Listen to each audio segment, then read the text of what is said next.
The Chicago Cubs. Oh, look at this. Taking off to the plate, Bryant. Throw to the plate, save! Coverage begins at 6 Eastern on ESPN Radio and on ESPN.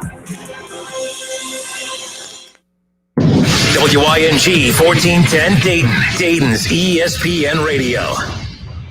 It's live, it's local, it's the Justin Kinner Show with Kev Nash, presented by Kirkland and Sommers.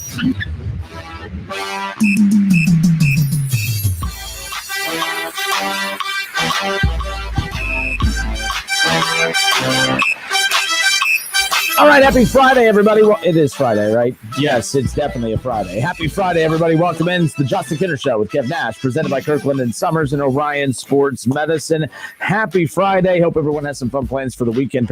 So I left my house this morning, happened to look over to my left. On my garage door, about 5 cicadas lining up and down the wall.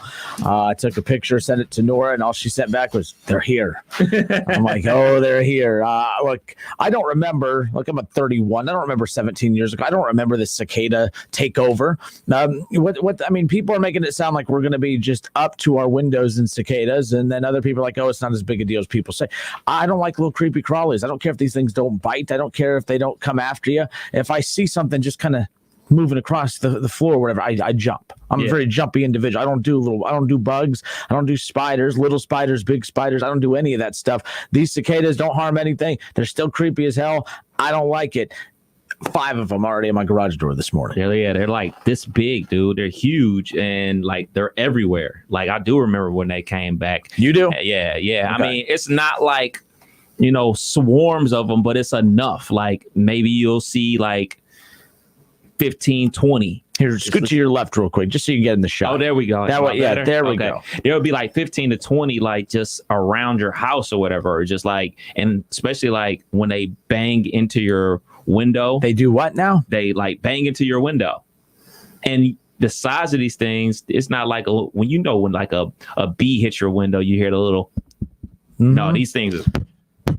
Like that, trying to get inside. You know how stuff works in here. Don't be hitting that mic too hard. Yeah, you're right. I'm just, it's like, but no, I get it. So, anyways, I'm Justin Kinner hanging out with you here on 1410 ESPN Radio. Kev going to step out for just a few moments. He'll be back and joining us again. Happy Friday. A lot to get into. We're going to be joined by the Hall of Famer Hal McCoy coming up an hour from now. Yesterday, I was pretty fired up. The Cincinnati Reds not just lost, but they lost in embarrassing fashion. So we'll pick up that cicada talk coming up here in a bit. But again, I don't remember it. I don't remember it. So. Real quick, Keith Tolliver, because we are on Facebook. Kev will be back in a moment. We're on Facebook. We're on YouTube. Justin and Kevin, this from Keith Tolliver, says, please, what's your opinion on Tony Dinosaur LaRussa's comments? Tony Dinosaur LaRussa's comments. Look, I was a little fired up about Tony La Russa's comments the other day because I felt like his anger was actually distributed towards the wrong person. I mean, when you want to preach about protecting the integrity of the game and respecting the game, to me, I find what to be more disrespectful towards the game of baseball is having non-position players pitch. I think that's absolutely ridiculous. I think that anytime in a game that you are, especially at the professional level, that you are asking professional athletes to take it easy on somebody else because they're in a tough predicament in regards to a competitive standpoint. You're pitching a third baseman, you're pitching a shortstop or a second baseman because you don't want to burn the arms in your bullpen so that you could be fresher for tomorrow. So you want to hurt your team. You want to put your team in a position to go up against fresher pitchers tomorrow. So you want your team to take it easy on the opposing team's second baseman on the mound so that tomorrow your opponent could dig deeper into their bullpen and have fresher arms. No, I would instruct my guys to swing away, swing hard, swing out of the ballpark, swing so many times, swing so hard, put so many more runs up on the board to the point where your opponent has to put an actual pitcher on the mound and force an actual pitcher to get you out of that inning. I don't know why baseball is so protective of its pitchers. And it's not from a physicality standpoint, folks. Like, this isn't like in the NFL when everyone says, oh, all the NFL does is protect the quarterbacks. Well, for one, there's a reason for that. Those are the moneymakers in the NFL, not just from an individual standpoint, but from a ratings standpoint. So people tune in to watch quarterback battles. They don't tune in to watch Case Keenum against Brandon Allen. Okay. They want Joe Burrow against Baker Mayfield. So, but as far as the pitchers are concerned in baseball, what I mean that baseball goes too far in protecting the pitcher, I mean that they go too far from the standpoint of protecting their feelings. They protect their feelings. They don't want to upset them. They don't want hitters. They don't want home run hitters flipping their bat. because it might show up the soft pitcher. They don't want a second baseman on the mound pitching, and they don't want the opponent to take advantage of that and hit the ball too hard because, well, they're not a real pitcher. Well, I don't care about any of that. Why is baseball so obsessed with protecting the feelings of the pitchers? Like, that's what I don't get. So, Keith, when you asked my thoughts about the comments and from Tony La Russa, I just think he's backwards. I'm actually a big Tony La Russa fan. I think that there needs to be more old school mindsets within baseball, at least from the approach to how to play the game standpoint. I'm not a big fan of this standpoint for obvious reasons.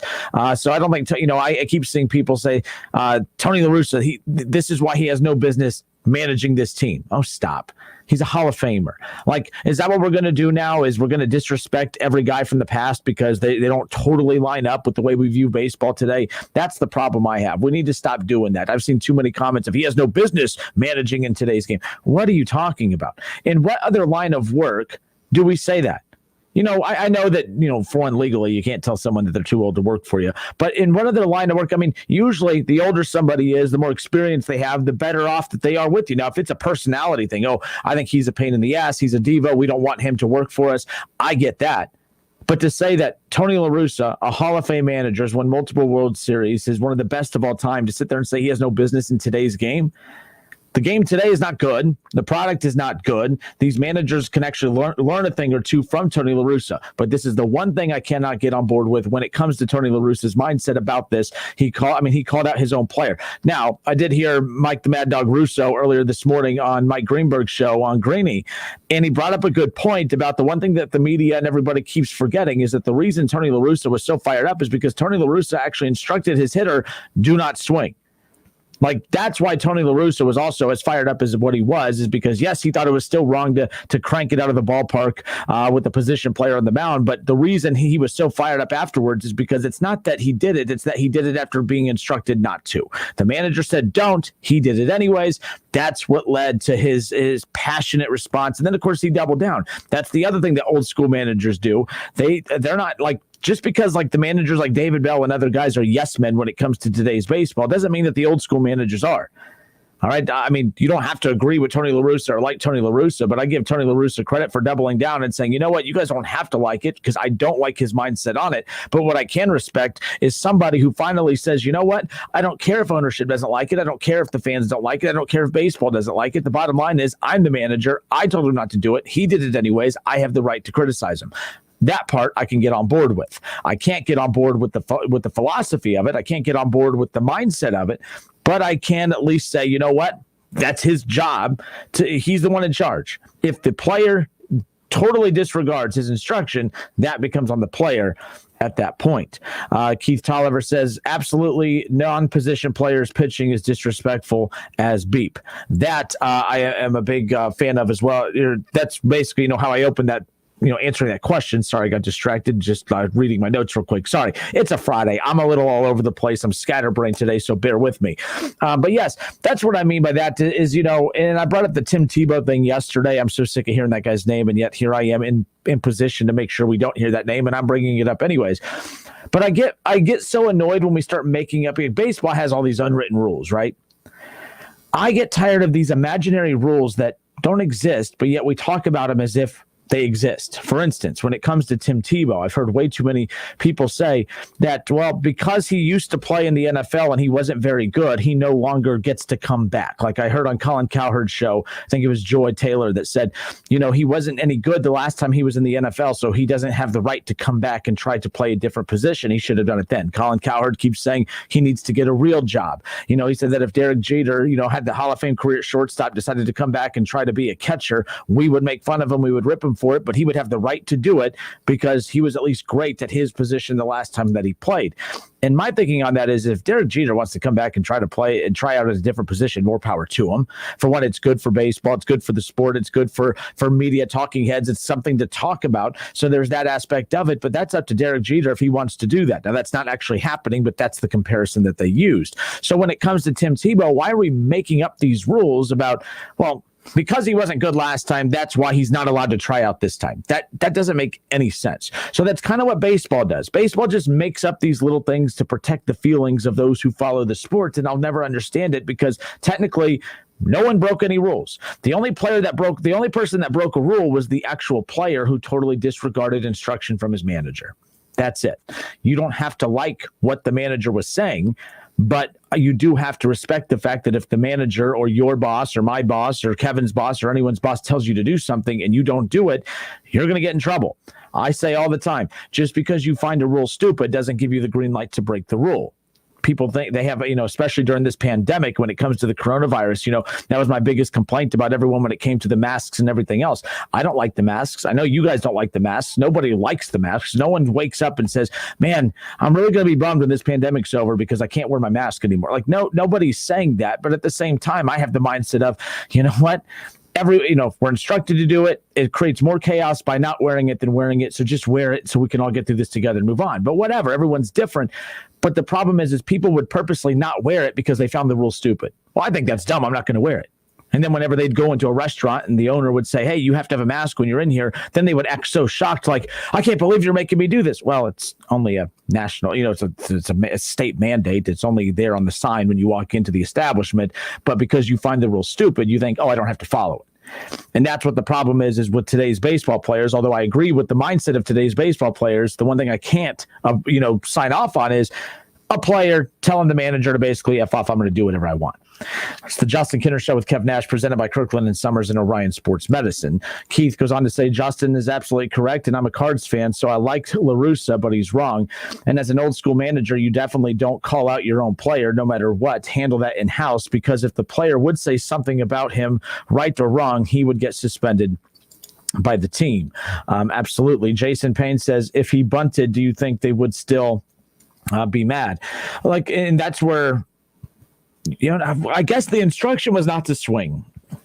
So to your point, Jason, technically it bunts not a swing, right? Like you're just placing the bat there and the ball hits the bat, so technically not swinging the bat. I don't think it would be as mad. I think it's just because the fact that the pitch was 47 miles per hour. But see, that's the talking point that people aren't focusing on. We're talking about, the poor pitcher who throws 47 miles per hour, his poor feelings got hurt because he blasted it out of the ballpark. Well, that's what's disrespectful to the game. I brought up the Tim Tebow thing and got off course because I got distracted. But the Tim Tebow argument that I keep hearing is that it is not fair to all of those players who are so hardworking for Tim Tebow just to come in and take a roster spot because he's been playing baseball for the last 8 years. And while he's been playing baseball for the last 8 years, there's some young up-and-coming athlete who's really trying to, hone in on his craft at tight end. And now he's going to come in and take that opportunity from him. And that's just disrespectful. Well, that's that's how I view this. You have pitchers on your roster. In fact, you're able to carry more pitchers on your roster today than what you were years and years ago. So there's really no excuse why we're seeing managers. We just saw it with the Reds yesterday, who went to two. They went to Peyton and they went to Blandino. They had two position players step foot on the mound yesterday to pitch because they were down, almost like 1 million runs, and they didn't want to waste any of the arms for tonight's matchup against the Brewers. But you know what? The game's going on. You're quitting on the game, and just because you quit doesn't mean that the other team should quit. Because the Reds put in, and by the way, that's the thing Reds fans were annoying me with yesterday, because Blandino didn't give up a run, and I guess he's had like 4 appearances, hasn't given up a run at all the entire time. I guess he gave up a run yesterday or whatever. It wasn't an earned run, but everyone's like, oh man, how can your position players come in and pitch better than your actual pitchers? Well, it's because all we did was beat in the minds of these players that you're not allowed to hit these guys when you put the position players in. So let me get this straight. So the Reds, by the way, continued to get hit after hit after hit in the 8th and 9th inning yesterday. The Reds had quite a few base runners. They had 6 total base runners in the 8th and 9th inning yesterday. They were continuing to swing their bats. They were continuing to try to chip away at the humongous deficit in the score, right? Like they were trying to come back. So whenever it was time for the Giants to be up, and you're going up against Blandino, if those guys would have started hacking to try to knock it out of the ballpark, everyone would have lost their mind. Oh, that's just disrespectful. You're just bullying him at this point. If David Bell is dumb enough to put a position player on the mound, that's on David Bell. I wouldn't judge Blandino. I wouldn't judge Peyton. I wouldn't judge Joey Votto if they put him on the mound to pitch just to get, to save some arms for the next day. But that's not on Joey Votto if he gives up home runs. That's not on Blandino or Peyton or anybody else that's on that mound. That's on the manager who was dumb enough to put a non-pitcher on the mound. So that's why I'm laughing at the hypocrisy that people take from one sport to the next. When one sport, it's not okay to disrespect the players who work hard, who are trying to get an opportunity. And then in a blowout game, and keep in mind, this is coming from someone like me who selfishly, I'll never tell a coach this at the time, but like I always enjoyed, I always wanted us to blow out an opponent or I wanted us to get blown out. Because when I started noticing, I'm looking up at the clock in basketball, when I start noticing that my team's getting our behinds kicked, I'm like, oh man, it's going to be Kinner time here in any moment now. I start doing the stretches. I'm stretching on the bench from one leg to the other. I'm getting prepared. Everyone else is down and ticked off, and there's me over there with my headphones in. I'm getting amped up. I'm getting jacked up. I'm getting ready to play. So, there's plenty of Kinners on every team out there who, when a game is out of hand, when there's a blowout happening, it's going to be Kinner time. It's going to be time for the bench. It's going to be time to go and give guys opportunities that normally don't get a lot of time to play, right? So why not in baseball? You mean to tell me that those pitchers in the pen don't want to be out there? And if they don't, then go get guys who do. But putting non-pitchers on the mound just doesn't make any sense. Doug Morgan, I would be so thrilled if Tebow made the team and played a significant role, just to stick it to everyone's face who said he won't make the team. Well, to be fair here, Doug, and we have Kev back with us. Kev, welcome back. What up? I'm one of those people that believe he won't make the team. I'm not rooting for him to fail. I just think common sense tells you right now that I just don't think he's going to be good enough to make the roster. And if he does make the roster, it's going to be a favor done by Urban Meyer. And if he makes the roster, so be it. Like the Jaguars aren't going to be a good team anyways. If he does take a roster spot, that means that Urban Meyer picked Tim Tebow over some no-name third-string tight end. So, the Jaguars aren't out anything. The one thing that's fascinating me about this, and Kev, you're just coming right back into the conversation, and we're transitioning over to the Tim Tebow talk now. So for those of you who are just tuning in, the thing that's fascinating to me is that all Tim Tebow, like Urban Meyer, I heard him do a clip yesterday, like he's just baffled at why this is such a big deal, and everyone's like, typical Urban, he's tone deaf. He knows why it's a big deal because it's him. But what I agree with Urban on is this shouldn't be a big deal. Yes, it should be talked about because it's Tim Tebow and anything he does gets talked about. But it shouldn't be as big a deal as what we're making it, because if he makes it, he's not the starter. Right. If he makes it, he's not the, they're not drawing up, oh man, we're gonna have the edge in our division because we have Tim Tebow. This is just a simple big name celebrity basically getting an opportunity to make this roster. And by the way, the top 5 jersey sales, top five NFL items that have been sold over the last 24 plus hours, all Tim Tebow jerseys, men's jerseys, women's jerseys, T-shirts, anything with Tebow's name on it. Those are the top 5 items being sold right now in the NFL. So Tebow mania is off and rolling. And if he is cut and he plays in 1 or 2 preseason games, he's accomplished what he needed to, at least from the Jaguars' perspective. I don't even think the Jaguars expect him to actually make the roster and play. But what they were wanting out of this, they're already getting it. All right. That's why the Mets kept him in their farm system for 5-6 years or whatever it was. So I'm still amazed at how big of a deal that this is. I'm still amazed. And I was watching Colin earlier, him and Joy Taylor. She's the one that's angry about it. She's literally just ranting on social media and then she'll go on a 5-minute soliloquy about it and say, but it's okay, I'm not that upset about it. I'm like, that doesn't make any sense. And I'm hearing like Stephen A. Smith and everybody, I like him, he's a great guy, but then they'll spend the next 10 minutes telling you why he should not get an opportunity. And it's like, what are you talking about? Like, that doesn't make any sense. You can't say you like somebody and then that's like the no offense, but no matter what happens. I think there's a separation of both. You can like somebody and don't think they should get an opportunity after being out of the game for 8 years. I think there's a lot of other people out there that are more deserving of him. What does that mean, deserving? Like, what does that mean? People that have not stopped playing football and not basically retired. Where's that rule, though?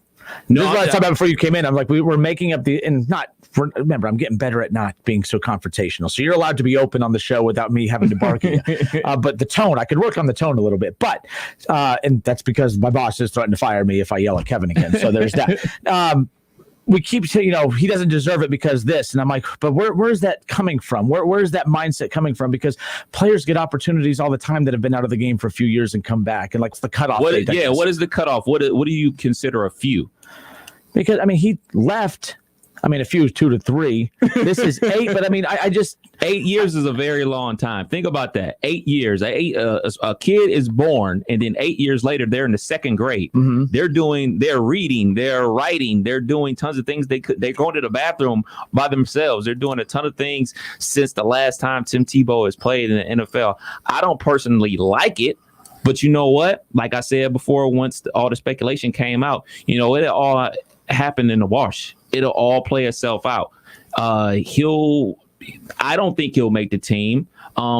Crazier things have happened before, but the roster is only 53-man roster, and you're not going to keep somebody on the roster who you don't think is going to help you win football games. I just personally always hear about, this person or this player is a distraction. Is it worth the distraction? Bringing him into camp, is it worth the distraction? This is worth the distraction. You're a rookie head coach. No matter how old Urban Meyer is, no matter how many years he's coached in college football, he is a rookie head coach in the NFL. You have a rookie quarterback taking the helm. You have a rookie running back or wide receiver, whatever position Travis Etienne is going to be playing at the next level. You have a very young football team. And maybe since they're a young football team, it'll end up working out because they don't have a ton of veterans on their team. Because best believe if they were a team that had full of veterans, they'll be turning their back on this. But they have a bunch of young guys, so maybe it'll work. But like I said before, he's going to have to block a defensive end. He's going to have to block a linebacker. He's going to have to catch a pass across the middle. So it's all going to play itself out.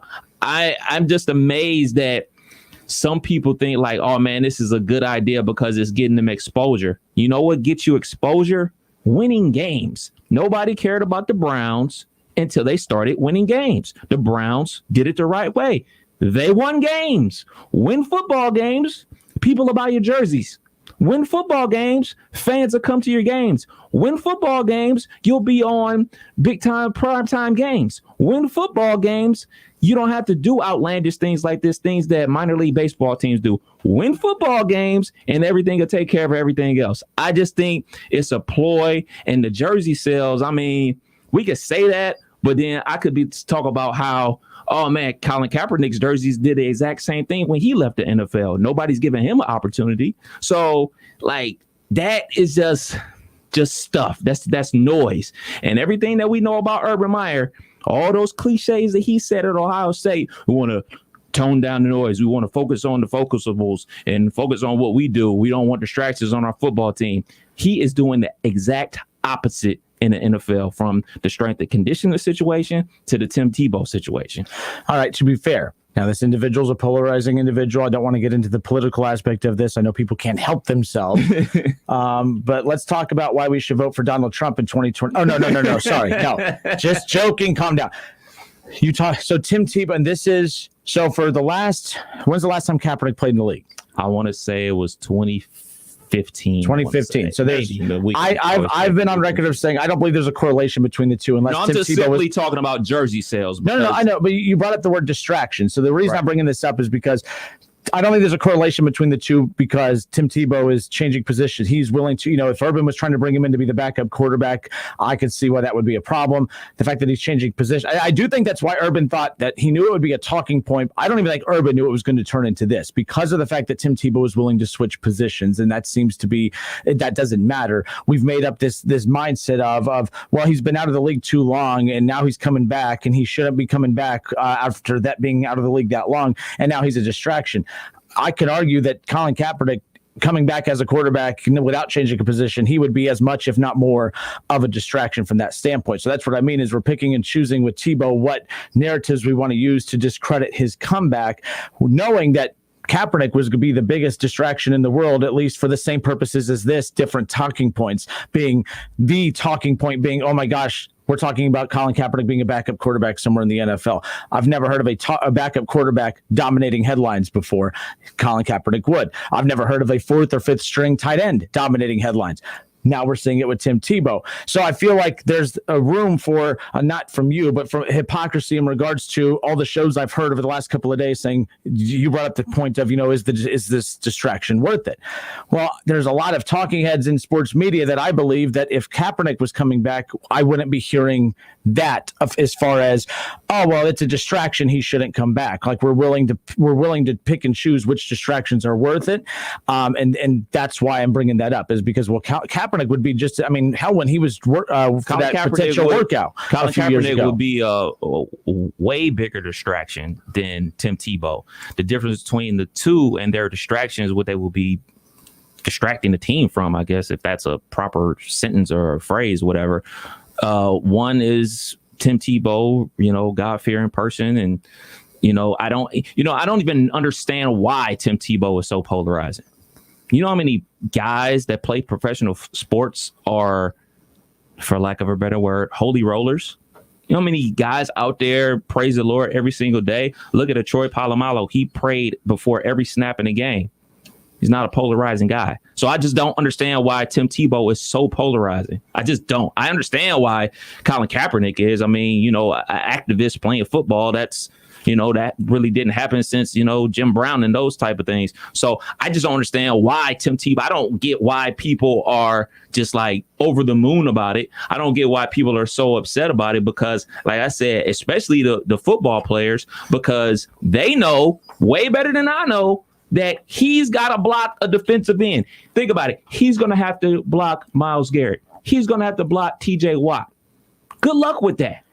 Good luck. But hey, if you're able to set the edge and ETN's able to bounce to the outside for a 20-yard touchdown, you did your job as a tight end. You sealed the edge and blocked him. Good luck. I don't think it's going to happen, but I've been proven wrong before. Good luck. So if you look at their roster, Luke Farrell, another tight end on this roster, how come no one's saying good luck blocking TJ Watt? Good luck blocking Myles Garrett. Good luck doing the.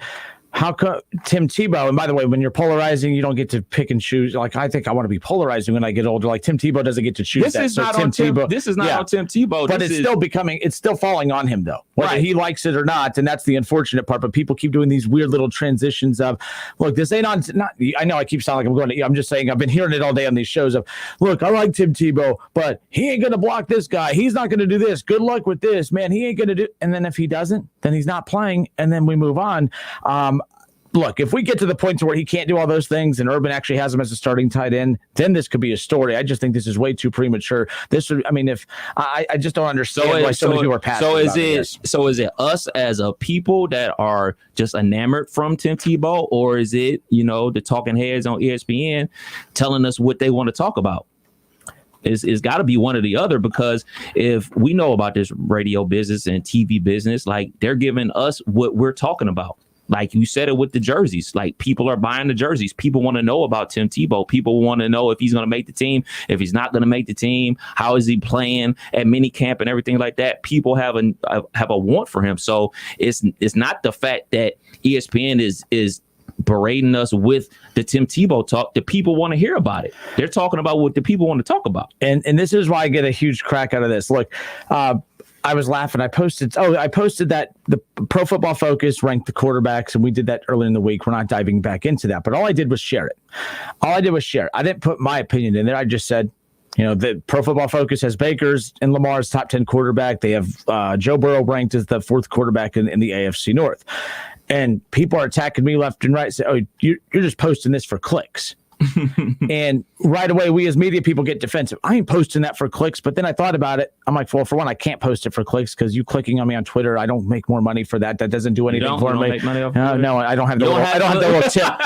I don't know why. I didn't know when Twitter turned into OnlyFans or whatever, but nonetheless. So I need to get one of those. So the next part of this is okay. So there's that, and then my whole point of that was I hate when people say that you're just doing it for clicks. He's just saying that for ratings. Do you realize that? If anyone in the media has a platform, even if it's a small platform in Dayton, Ohio, or a huge one in New York City, everything we do, talk about, post, say, anything, it's all for clicks. It's all for ratings. I mean, I'm not going to come on here and let's talk about fourth grade golf. Is there fourth grade golf? Why wouldn't I talk about it? Because no one cares. No one gives a rip about that. No one cares about fifth grade Little League, whatever. We're going to talk about Little League baseball tomorrow. We're going to talk about the young Cubbies going up against the fifth grade Cincinnati Reds. Why don't we talk? Oh, because no one cares. That's not going to. No one gives a rip about that. So yes, when we talk about something, you guys talk way too much NFL. That's because the ratings show that's what people want to talk about. Right. The interaction on social media shows that's what people want to talk about. We don't. We would love to talk more NBA. When we do, we don't get as much interaction with that on the show and on social media. There's so many other things behind the scenes that we gauge traffic on that go beyond just your visuals on social media. So my point of all this is I remember, I think it was Colin Cowherd talking about when he was working at ESPN. ESPN. He said he just never understood the Tebow mania thing either. He didn't want to talk about it. He said, but his producers rarely did his show for him in regards to not his producers, but the people above him. Rarely did he have someone from above him come down and say, you need to talk about this. Tim Tebow is the only topic in his entire radio career that a boss literally had to tell him, you have to talk more Tim Tebow because that name, people reacted to it. Right. So we as people are getting mad at Tim Tebow for what we find interesting. That's what I always find very humorous.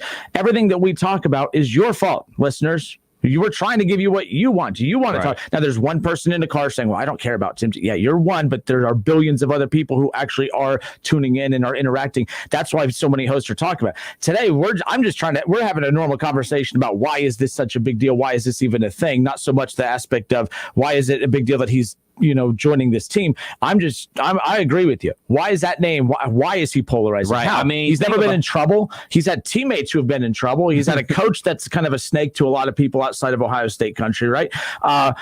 Is it that fact that, a lot of the guys that he played with on Florida had criminal records and, another one went to jail for murder and he is a God-fearing man and everything like that? Like he was like the sore thumb that stuck out. Was it because he was homeschooled? Was it because he was a 5-star quarterback and 5-star linebacker? Offers from Alabama to play linebacker, offer at Florida to play quarterback? Is it the fact that, he got asked about his virginity in a media scrum? Like, is it all these things? What was his answer, by the way? I can't remember. He said it was none of your business, like he should have said. Lucky Tim Tebow is who he is, and then come over the desk and choke the life out of dude. Like, what are you doing? So why is that type of thing even? Because the answer wasn't going to be good for him. That's why he's like, I sinned. And trust me, Tim Tebow in college, if he wanted to go that route, could have been out here in these streets. But for everything that we know about Tim Tebow, he's on the up and up. And that's great. I'm all about it. Hey, man, shoot, you a better man than me.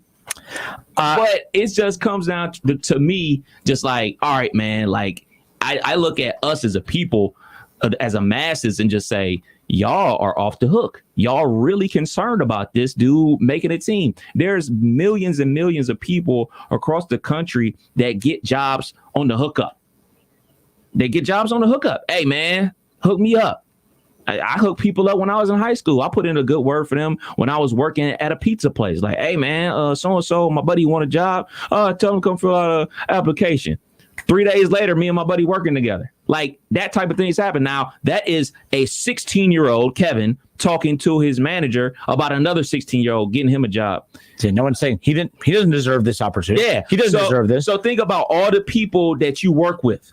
There's lazy bleeps at every company across the country that don't deserve the job that they have. You know it. I know it.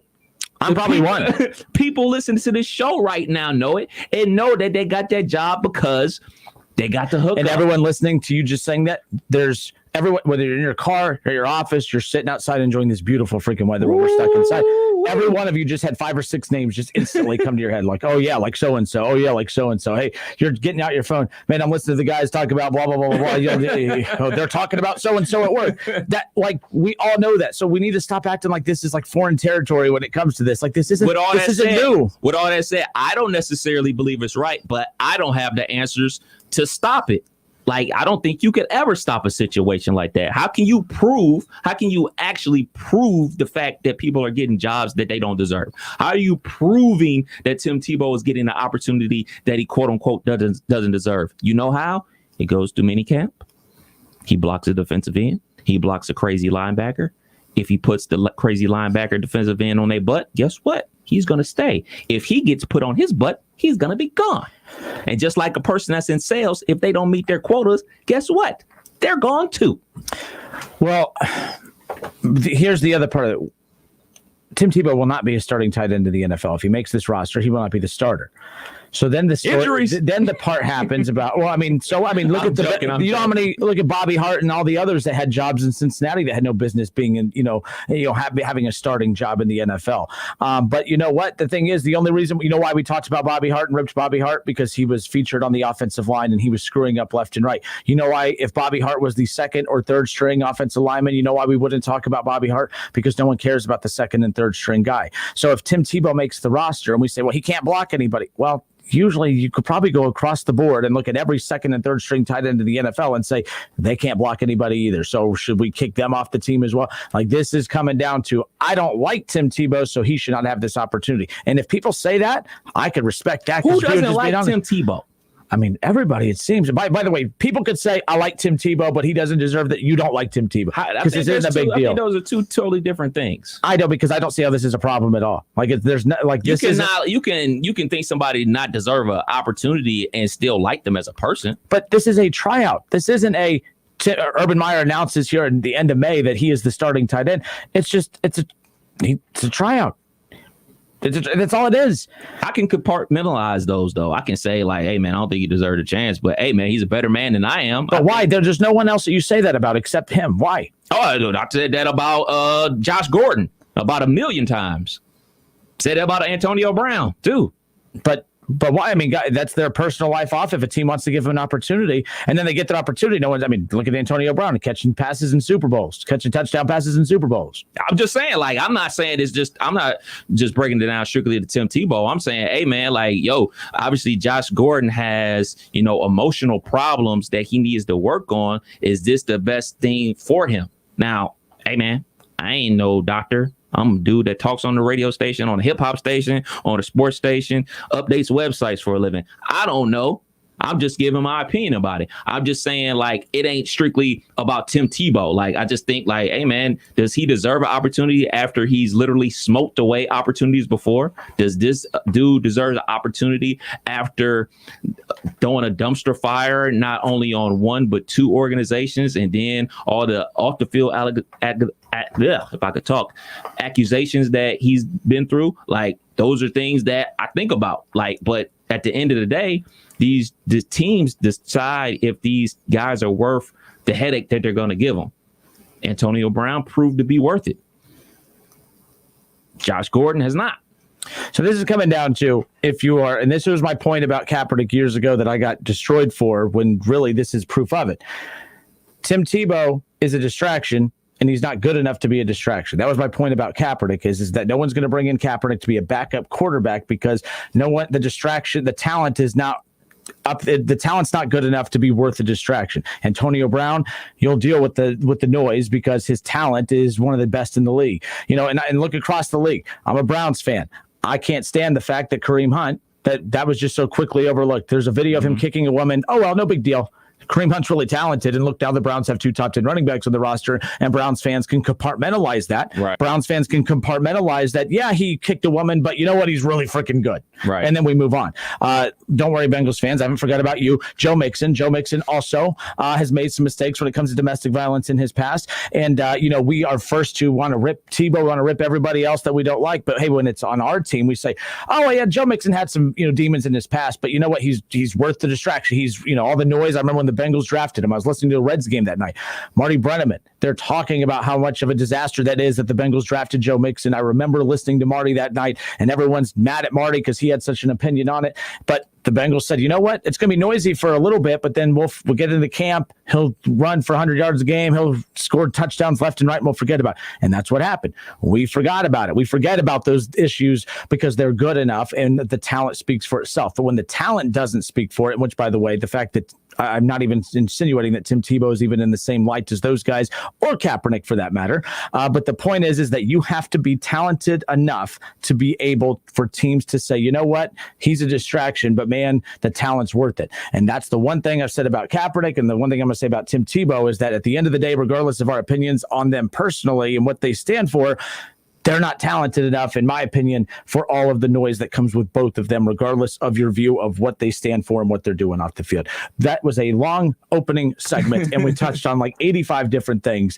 Lots in the Facebook chat section and the YouTube chat section that we'll get to on the other side. We do have the Hall of Famer Hal McCoy going to join us 20 minutes from now. We'll talk all things Reds baseball. Yesterday, I just needed a huge vent session. I've been trying to stay positive, but the Reds finally pushed me over the edge yesterday. Will the Reds get back on track tonight as they open up a series with the Brewers at Great American Ballpark? We'll get to that coming up 20 minutes from now. Top of the hour, Hall of Famer Hal McCoy. We'll chat with him. But 457-9464, Facebook, The Justin Kinner Show. Follow, like, jump in the chat section there, or subscribe to us on ESPN Dayton's YouTube channel. Head to YouTube, search ESPN Dayton, subscribe, jump in the comment section, your thoughts on everything we just discussed from top to bottom. We'll be back in a moment. Listen, stream, watch. It's the Justin Kinner Show with Kev Nash, right here on Dayton's ESPN Radio, 1410 Wing AM. ESPN 1410 Wing AM weather. This afternoon will be partly cloudy, a high near 86. Tonight's also going to be partly cloudy, a low near 62. And tomorrow will be partly cloudy, a high around 86. I'm Pete Spivak for 1410 ESPN Radio. Weather brought to you by Cullet Seal Coating, protecting the asphalt surfaces around your home, office, or commercial property. Crack filling, asphalt sealing, and parking lot striping. Find us at culletsealcoating.com. It's time for some straight talk. Sure, saving money feels good, but cutting your wireless bill in half, that feels really good. Like walk-off home run in the 9th inning kind of good. Okay, maybe not that good, but pretty darn good. With Straight Talk, you can get 25 gigs of high-speed data for $45 a month, up to 50% less than the other guys. Plus, no contract. All on America's best networks. Why pay a whole lot when you could pay half? Straight Talk Wireless. No contract, no compromise. Summer means longer days and sometimes longer weekends. Make the most of yours with Memorial Day savings now at the Home Depot. In-store, online, store-wide. Get grilling and saving with a 5-burner Next Grill for only $199. Regularly $249. Save on everything from mulch to mowers. Ready, set, summer.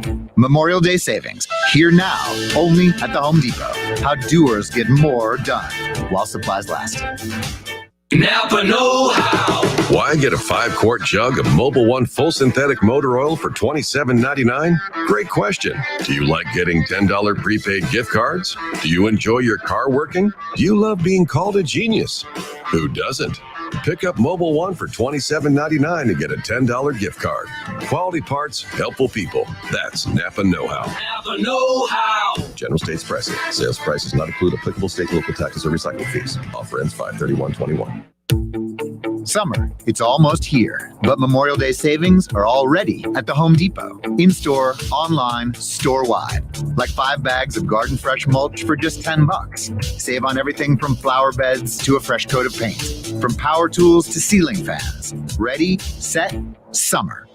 Memorial Day savings, here now, only at the Home Depot. How doers get more done. Limit 75 bags per customer. Color selection varies by store. While supplies last, continental U.S. only. You ever lie awake at night, can't sleep, not wanting to see what time it is because that's just going to keep you up? Tonight, try ZzzQuil Pure Z's all night. Unlike other sleep aids, our extended release melatonin helps you fall asleep naturally and then slowly releases so you stay asleep longer through the night. It's non-habit forming with no next day grogginess. ZzzQuil Pure Z's all night so you can fall asleep and stay asleep. Available at retailers near you. I need these boxes in bin 7. Oh, hello. Hi. I just wanted to call in and find out when next... Whitney's warehouse foreman just retired, and the replacement needs to move to fulfillment. Hold on. Guys, can we get the dock cleared now? Indeed can help her hire the people she needs. I need Indeed. Indeed you do. When you sponsor a job, you immediately get your short list of quality candidates whose resumes on Indeed match your job criteria. Visit Indeed.com/credit and get $75 towards your first sponsored job. Terms and conditions apply. Hey, here to tell you about my friends at Cordell Transportation. They're now hiring Class A CDL drivers and offering a $5,000 sign-on bonus. That's right, a $5,000 sign-on bonus. Home daily, dedicated lanes, and no-touch freight. Brand new equipment as well. Medical, dental, vision, and company-paid life insurance. Call Cody right now. Apply online at CordellTransportation.com. Cordell Transportation, driven to succeed.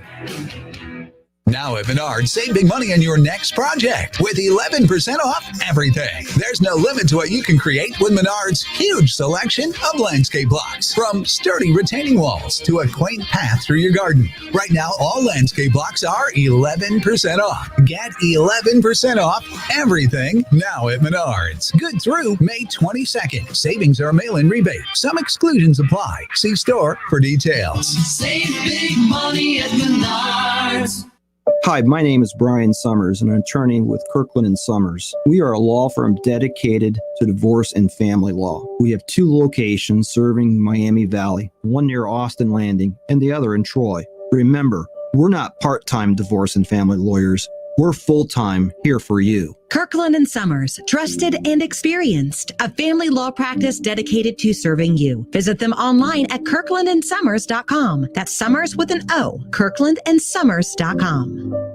Have you been seeking a final resting place for your loved one's cremated remains? Are you tired of endlessly searching to find a permanent home for a family member that gives you peace of mind, offers more security than the mantle, and doesn't cost thousands of dollars? This is Mark Davis from Dayton Memorial Park Cemetery, located at 8135 North Dixie Drive. We are pleased to announce a new product that offers families the opportunity to give their loved ones a permanent, serene, final resting place for as little as $300. Call us today at 937-890-1831.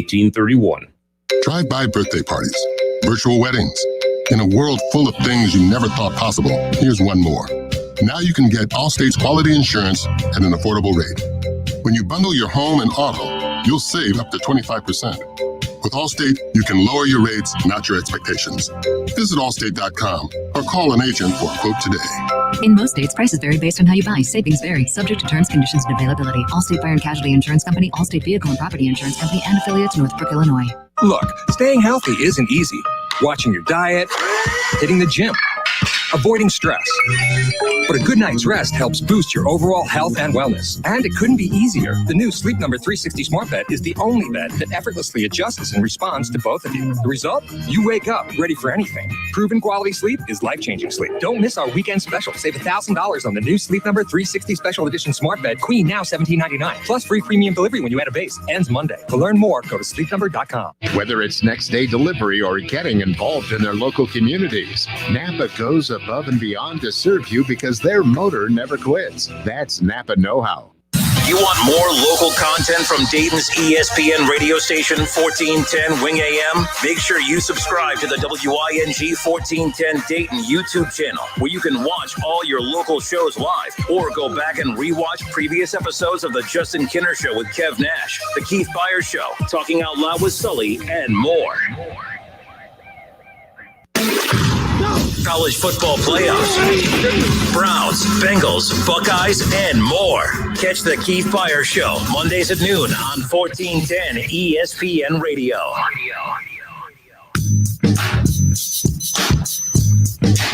All right, everybody, welcome back. I'm Justin Kinner. He's Kev Nash. Someone just said, what happened to the beard? Just wanted to change it up a bit. Just make baby face. I don't like it. I don't like it. Nope. You didn't know that's what you would look like?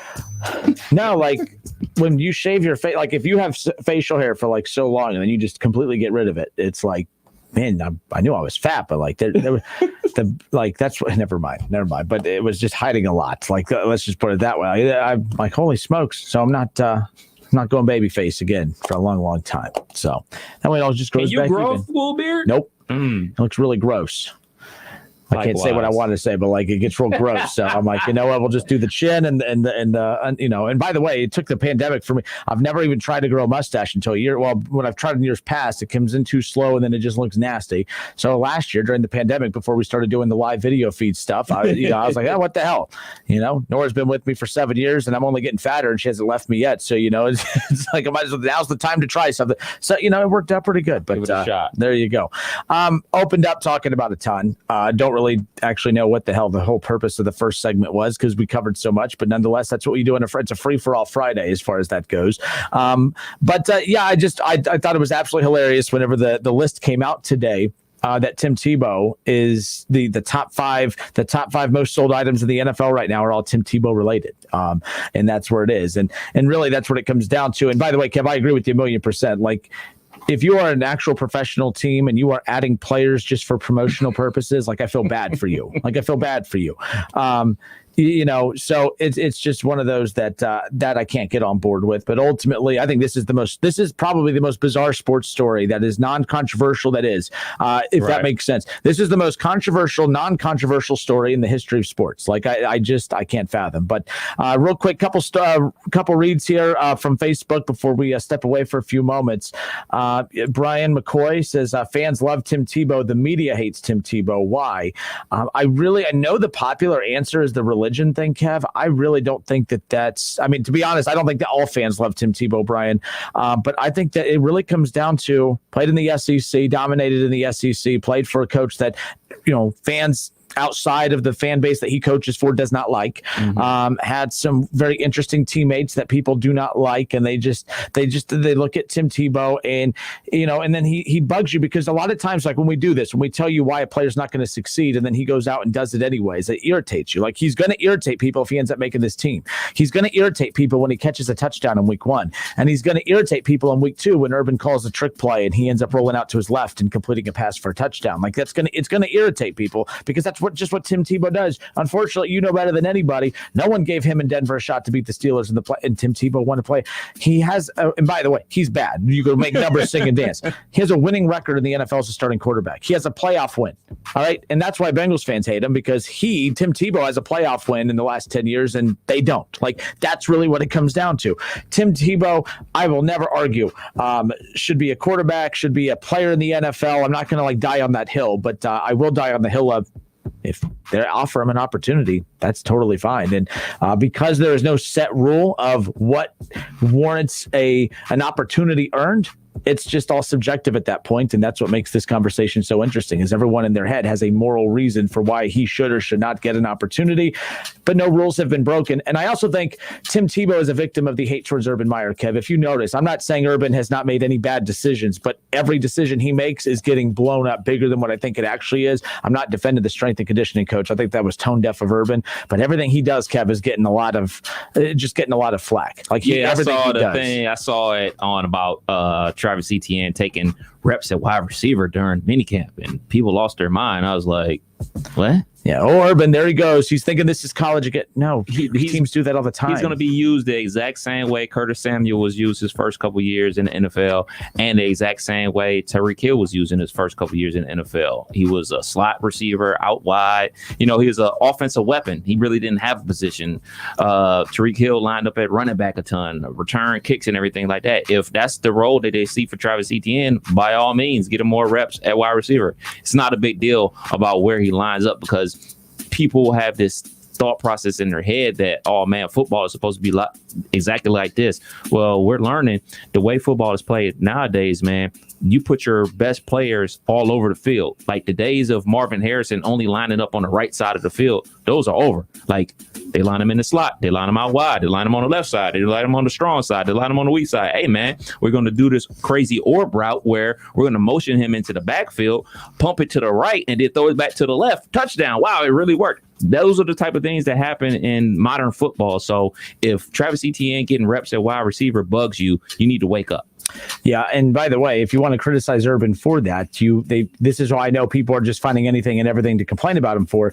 Some things Urban's making it easy, and other things I'm like, okay, we wouldn't have ripped any other coach, but Urban is just he's polarizing too. And when you have a polarizing coach with a polarizing player, that's why the Patriots have been so, not for one, they've been winning too, but like that's why dreaded winning. Winning on top, the flat footballs. If any other team got caught flattening footballs, they would be cheating, yes, but people wouldn't be losing their minds. And I've always said, if you think that the dynasty of the Patriots is due to flat footballs, then you don't know football. I'm not saying it doesn't help, but I don't think it gives you that much of an advantage to where you're winning 6 Super Bowls or 5 Super Bowls in the last decade and a half. But if you wanted to complain about anything with Urban, it wasn't how he plans on using Travis Etienne. It's the fact that he drafted him to begin with. I mean, you have James Robinson, 1,000-yard back. You just signed Carlos Hyde, a veteran, which is what you should have done, in my opinion.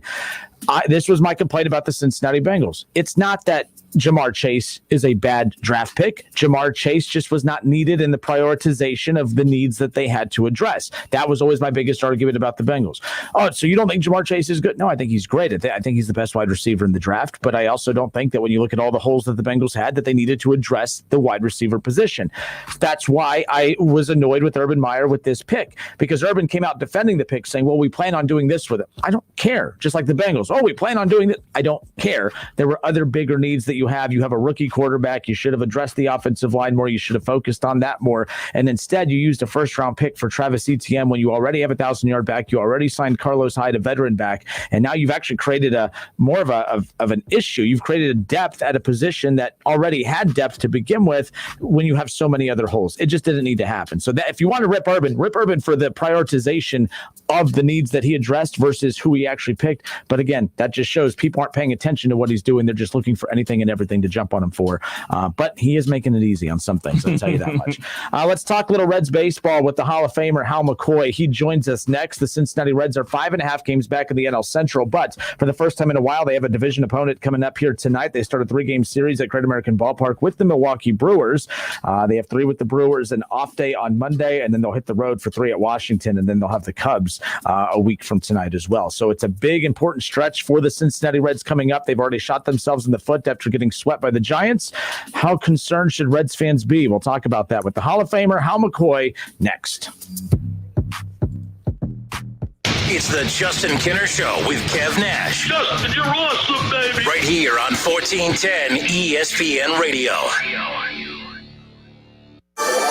Reds fans, check out the Root the Reds Home exhibit, presented by Dinsmore at the Reds Hall of Fame and Museum. This exhibit features over 200 historic pennants and banners from the Reds championship seasons from 1919 all the way up to 1990. Plus, thanks to the Sargent Family Foundation, active military and veterans receive free admission. Visit redsmuseum.org for more information.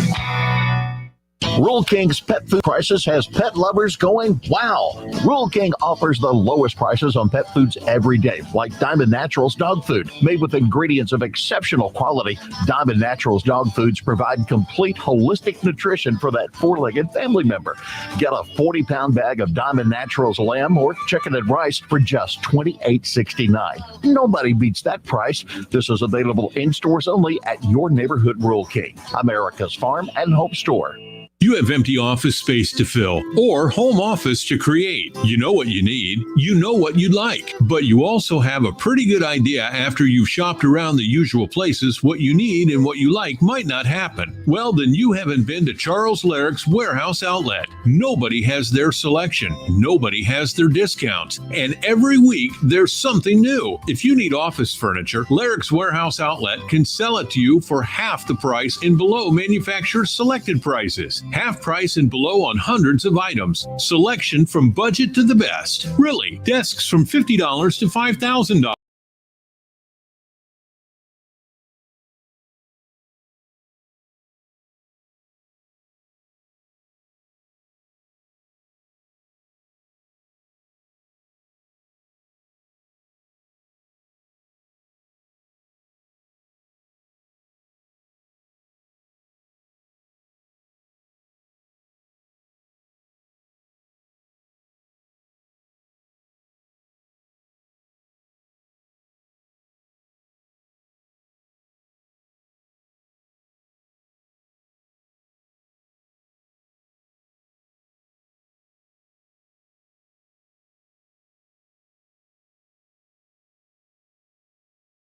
Dirt. Progressive. There's never a bad time for great protection. Progressive Casualty Insurance Company and Affiliates. Hi, car needs a tune-up. Getting ready to finally hit the open road. A road trip, huh? Got a Febreze car vent clip in there? Febreze car vent clip? Oh, yeah. Can't have a road trip without Febreze. Freshens your ride for up to 30 days. Do I pay for installation? Nah, it's easy. Watch, you just clip it in and... That's fresh. Your Febreze car vent clip is ready to go. Thanks for the car vent clip. Send me a postcard. Breathe happy, Febreze, la la la la la. Because it's my vision, I take the most studied eye vitamin brand. Because it's my vision, I take the eye vitamin brand backed by 20 years of research.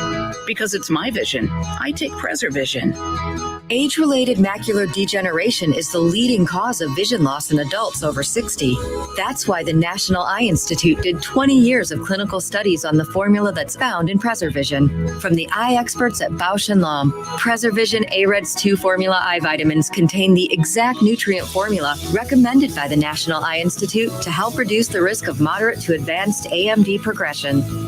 Because it's my vision, I made a plan with my doctor that includes PreserVision. Find PreserVision in the vitamin aisle.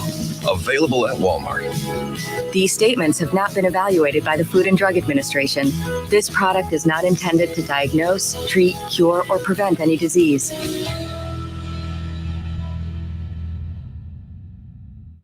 Attention Class A CDL drivers. Looking to be more than just a number? Yoel Transportation in Dayton is looking for drivers with at least 1.5 years experience. Yoel has open positions for no-tarp flatbed drivers and no-touch regional or local van drivers. Yoel is ELD compliant and offers 401k with match, medical, dental, vision, holiday pay, vacation, safety bonuses, and now has a rider policy. Call Rick or Joe at 937-294-5933 and ask about the $5,000 sign-on bonus today.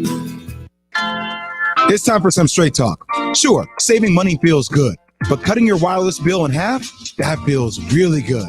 Like walk-off home run in the 9th inning kind of good. Okay, maybe not that good, but pretty darn good. With Straight Talk, you can get 25 gigs of high-speed data for $45 a month, up to 50% less than the other guys. Plus, no contract. All on America's best networks. Why pay a whole lot when you can pay half? Straight Talk Wireless. No contract, no compromise. Goodyear knows the importance of keeping momentum as you head down the stretch. Momentum starts with movement. It's pulled from the air like a contested rebound. Momentum builds with steals and fast breaks, and is proven by deep threes as the shot clock expires. Momentum is how we change the game, and now it's time to discover where it can take us. Goodyear, more driven. It's Mattress Firm's best Memorial Day sale ever. For a limited time, save up to $500 on top-rated mattress brands like Sealy and Sleepy's. They say, if you love something, set it free. At LifeLock, we say, what a load of bull hockey. All that saving up and paying off debt, and now some identity thief wants to set it free? Crazy talk. LifeLock helps monitor your info and alerts you to potential identity threats. If you become a victim, we'll help fix it.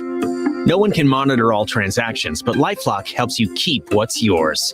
Save up to 25% off your first year at LifeLock.com with promo code NEWS. Have you wanted to speak a new language but thought it'd be too difficult or take too much time? Then try Babbel. In just 15 minutes a day, Babbel teaches you conversations that you will actually use. With 14 languages and lesson topics like travel, business, relationships, and more, you'll learn what matters most to you. Babbel. Language for life. Learn a new language with ease. Go to Babbel.com to try for free. That's BABBEL.com. You think buckling up is a personal choice? That it doesn't hurt anyone else? You would be wrong. Your choice could shatter the lives of your family, friends, and everyone you know. That's why we enforce seatbelt laws, to save lives. Think about that every time you drive. Buckling up isn't just a good idea, it's a choice between surviving a crash or not. Make sure you and everyone in the vehicle buckles up every time. Click it or ticket. Paid for by the National Highway Traffic Safety Administration.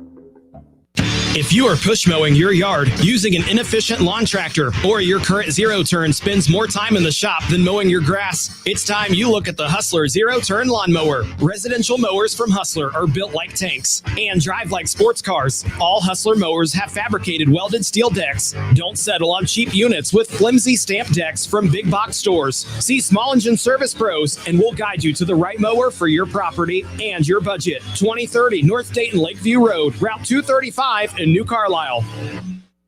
Hi, I'm Sales Manager Jason High at Germain Honda Beaver Creek, proud recipient of the prestigious President's Award. We are your local Honda dealer, and we invite you to see our newly renovated state-of-the-art facility.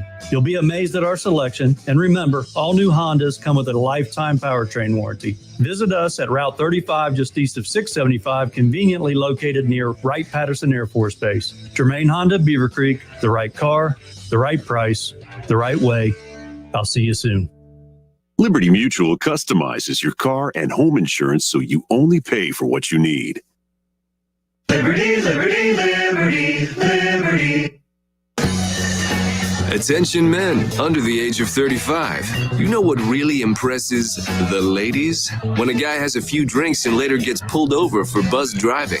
That could cost you around $10,000 in fines, legal fees, and increased insurance rates. There goes let's grab dinner and a movie. Oh, I know. You drive more carefully when you're buzzed. You've proven that hundreds of times. A woman admires that kind of confidence. And you've practiced how to speak if a cop does pull you over. Slowly, clearly, and politely, like, "Good evening, officer." A woman admires that kind of foresight. And what woman doesn't find it adorable that you call it buzzed even though the law calls it drunk?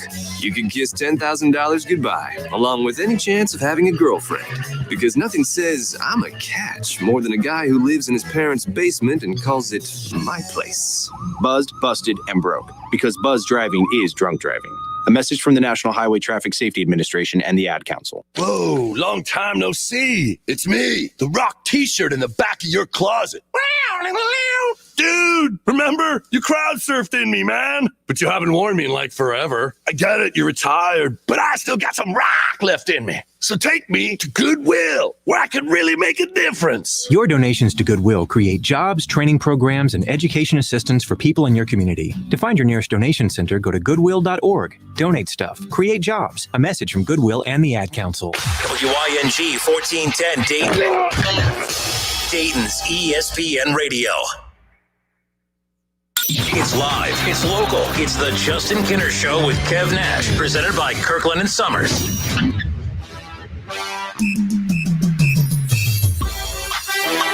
All right, so just another day here at the office. Phone lines are down. We're efforting to get the Hall of Famer Hal McCoy back up on the phone. So we'll get to Hal coming up here in just a few moments. I'm Justin Kinner. He's Kev Nash with you here on a Friday.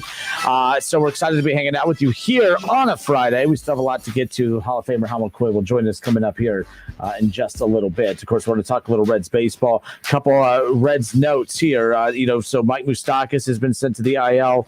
So a couple injuries. Nick Senzel's on the IL as well. So right now the Reds a little banged up. Things a little banged. They're banged up right now when they weren't playing good whenever they were completely healthy. And now that they're starting to lose some guys for long stretches of time, that's where the concern really is starting to lie here as we currently sit here at this stretch of the season. We talked about the importance of the Reds getting off to a hot start in April, or at least not being buried in April. And I thought that the Reds did that. The Reds were in good shape in April. They had that 7-game losing streak, but they did a good job rebounding from that. They had a pretty good May up until this stretch before getting swept by the Giants. But right now, there are starting to be a lot of people who were uneasy and had their doubts, and some of those doubts are being confirmed as we currently sit here at this exact moment. So as Kev and I are trying to get this phone line situation figured out, which of course we hope is soon, because it's been long enough that we haven't had operating phones, so it's really irritating, but I'm trying to be as patient as possible, and I'm glad and appreciate that you guys are as well. So Cincinnati Reds in action tonight, game 1 between the Reds and the Brewers. 7:10 will be the first pitch, 6:40 the pregame. They got 3 with the Brewers coming up this weekend,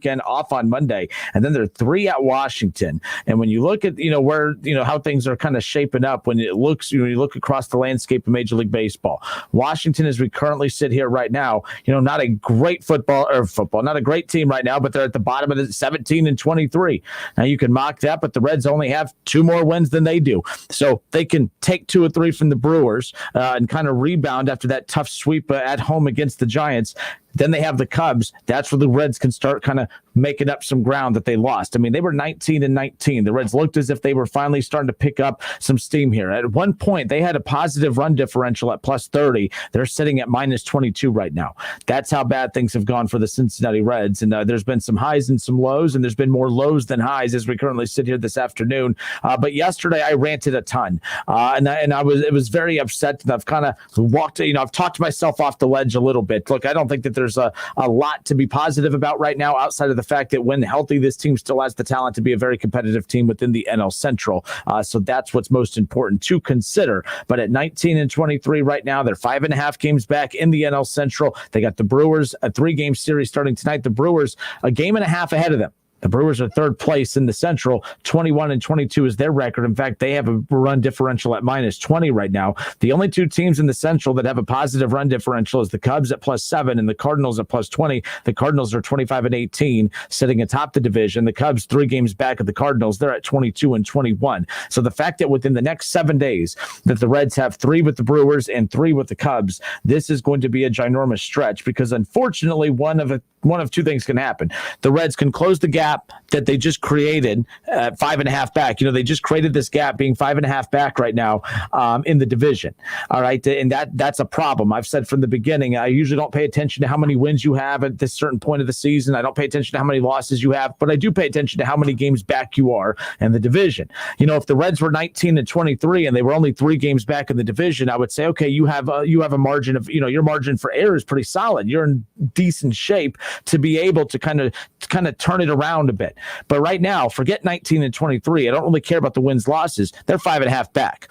They're 5.5 back. You got a good Brewers team at the ballpark this weekend. And then you got some winnable series against Washington, of course, on the road. And then you're at the Cubs. So if they could take 2 or 3 from the Brewers, take 2 or 3 from Washington and 2 or 3 from the Cubs, all of a sudden, those wins within the division, although not Washington, but still wins are wins, the wins within the division are going to be where the Reds close this gap. So forget the record, forget the wins, losses. It's all about the games back in the division. And that's something I'm keeping a close eye on. The reason it's so frustrating is because even with the injuries, even with as banged up as this roster is right now, this roster is still better than any of the rosters that Brian Price had during his stretch in Cincinnati, and we vilified him. I remember when Schlemmer and I were doing the show together. I wasn't Brian Price. I wasn't on the side of Brian Price as a great manager, but when people would say Brian Price was a horrible manager, I would argue about the fact that when you have a roster as bad as they did for 162 games a year, I mean, that has to be overwhelmingly frustrating when you just don't have the talent. You don't have the weapons to be able to go at it with the teams within your division and even the teams across the Major League Baseball board. That's frustrating. All right.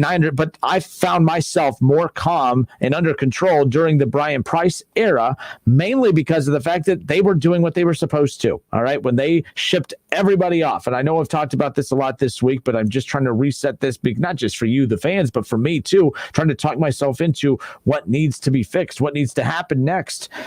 Because within the next 7 days, the Reds season could be over. Well, I'm just going to be honest with you. We are a Reds affiliate, and I know that it is our responsibility to try to make sure we keep things as loose as possible when it comes to this team. But it's just not in my DNA to be able to BS about that type of stuff, because I have to call it how I see it, and how I see it right now, that the Reds season could be over in the next 7 days. In the next 7 days, the Cincinnati Reds season can be over. They're 5.5 games back. You got 3 with the Brewers, 3 with the Cubs a week from now, with a winnable series in the middle in Washington. But if you drop 2 or 3 to the Brewers and you're 5.5 games back, and then you drop 2 to Washington, you're 5.5 back right now before the 2 losses to the Brewers, before the 2 losses to the Nationals, and then heaven forbid you drop 2 or 3 or get swept at Chicago. Now we're talking 8.5 to 10 games back in the division as we head into June. And the one thing I could say is thank you, Reds, for giving us one more competitive month of baseball than the one that you usually give us in April, right? Usually they're out of it by the end of April. They gave us an entertaining April. Now I have a feeling, and I hope I'm wrong, that they could be shooting themselves in the foot within the next 10 days. That's my concern. In the next 7 to 10 days, the Reds season can be over. In the next 7 to 10 days, the Reds could get this right back on track. right now, there's so much working against the Reds. They don't have a lot of their main guys. Injuries are starting to beat this team up a little bit, and that's the concern I have. Mike Moustakas, no Mike Moustakas, no Joey Votto, no Nick Senzel. By the way, in a 162-game season, I know it's easy to just say, hey, this is an isolated incident, but man, how Nick Senzel is one hell of a player when he's in the lineup and he's an everyday player on the field, but he's not an everyday player, not because he's not good enough to be an everyday player, because he can't stay healthy. And I know we like to talk a lot about the ability of these guys at the pro level and what they could do with the bat in their hand, what they could do in the field, what they could do with the glove, what they could do, being versatile, being able to play multiple positions. But when you look at Nick Senzel and you look at the fact that I can't think of a significant stretch of his career where he has contributed to the points where you felt like he was one of the main reasons the team was having success, the second they get rolling, he rolls out. And it's not on him. But, the one thing I'll have to say is doing this job and never being a professional athlete. The one thing that I could not relate to is what it is like to miss games due to injury. And what I mean by that is even at the lowest of levels, like simple high school baseball, high school basketball, high school football, there was that always, you guys remember, for those of you who were not good athletes, just like myself, if you remember, like you itched for game day, you couldn't wait for the games to get here. You couldn't wait to play, right? When the clock would hit 0 and the game was over, you couldn't wait to finally, get back out on the field, to get back out on the court, to play again. And so we forget about that when it comes to the mental stress that is built upon these athletes who, for one, not only are they not able to get out on the field because they're hurt, but this is how they make their living. And the reputation of, oh man, they're a good player, but they can't stay healthy. That's how their career comes to an end. I'm not saying we're at that point yet with Nick Senzel, but man, you got to ask yourself, every time we talked about trading prospects to be able to get some game ready talent, to get guys that can help you on a day in, day out basis. When you talked about the Francisco Lindor possibilities, there's the Trevor Story possibilities. When you talk about, even at the time of thinking about all the arms that the Reds could have potentially gotten in some trades, and they did pull the trigger, of course, and being able to get Trevor Bauer. But the stubbornness of the organization to stick with Nick Senzel throughout all of his, health and injury history, it's just one of those things where the fact that you even had teams willing to be able to take him on, I would have moved him in a heartbeat at the risk of him potentially figuring it out, staying healthy and having a hell of a career moving forward. But it's a win-win because you would at least be getting something back. So that's where I'm at with that. I know people, but again, everyone looks at everything as an isolated incident. Oh, Justin, he's hurt. So what? It's 162 games. He's hurt all the time. He's hurt all the time, and it's just one of many injuries that are piling up. The Reds, 19-23, 5.5 back in the division, and it's just like I said. In the next 10 days, their season could be over, and that's my concern moving forward. You always want to keep your fan base interested at least until the 4th of July, because after the 4th of July, you can just smell football right around the corner. You know what I'm saying? You can see your teams hitting up mini camp in July, and then college football starts in August and everything like that. So just for the fans, just to keep them interested, you don't want to be, 8 and 10 games back before the 4th of July. And it's looking like the Reds may be headed towards that territory, unfortunately. All right. We'll step away for a few moments. We'll try to get this situated to get the Hall of Famer Hal McCoy on. We do apologize. Thank you for being patient. I know you're sick of hearing me talk Reds. That's why we're trying to bring someone on that you want to hear from, and Hal McCoy. We'll try to get that addressed. We still have a lot to get into. We'll get to our over-unders coming up around the corner as we head into the weekend, NBA playoffs, everything going on right there. So it's still a lot to get into. Plus, I like to brag about the Cleveland Browns all the time and say, man, they have elite talent all over the place. But Pro Football Focus released their rankings of all the top wide receivers in the NFL. And, I don't think Baker has as elite of a wide receiving core as what I thought. And the Bengals, who brag about their wide receiving core, they only have one player on this list, and he's dead last on this list. We'll talk about that list coming up here. Still a lot more to get into. It's a Friday. It's the Justin Kinner Show with Kev Nash, presented by Kirkland and Sommers and Orion Sports Medicine. Well, something working here. We'll find out when we get back. Don't go anywhere.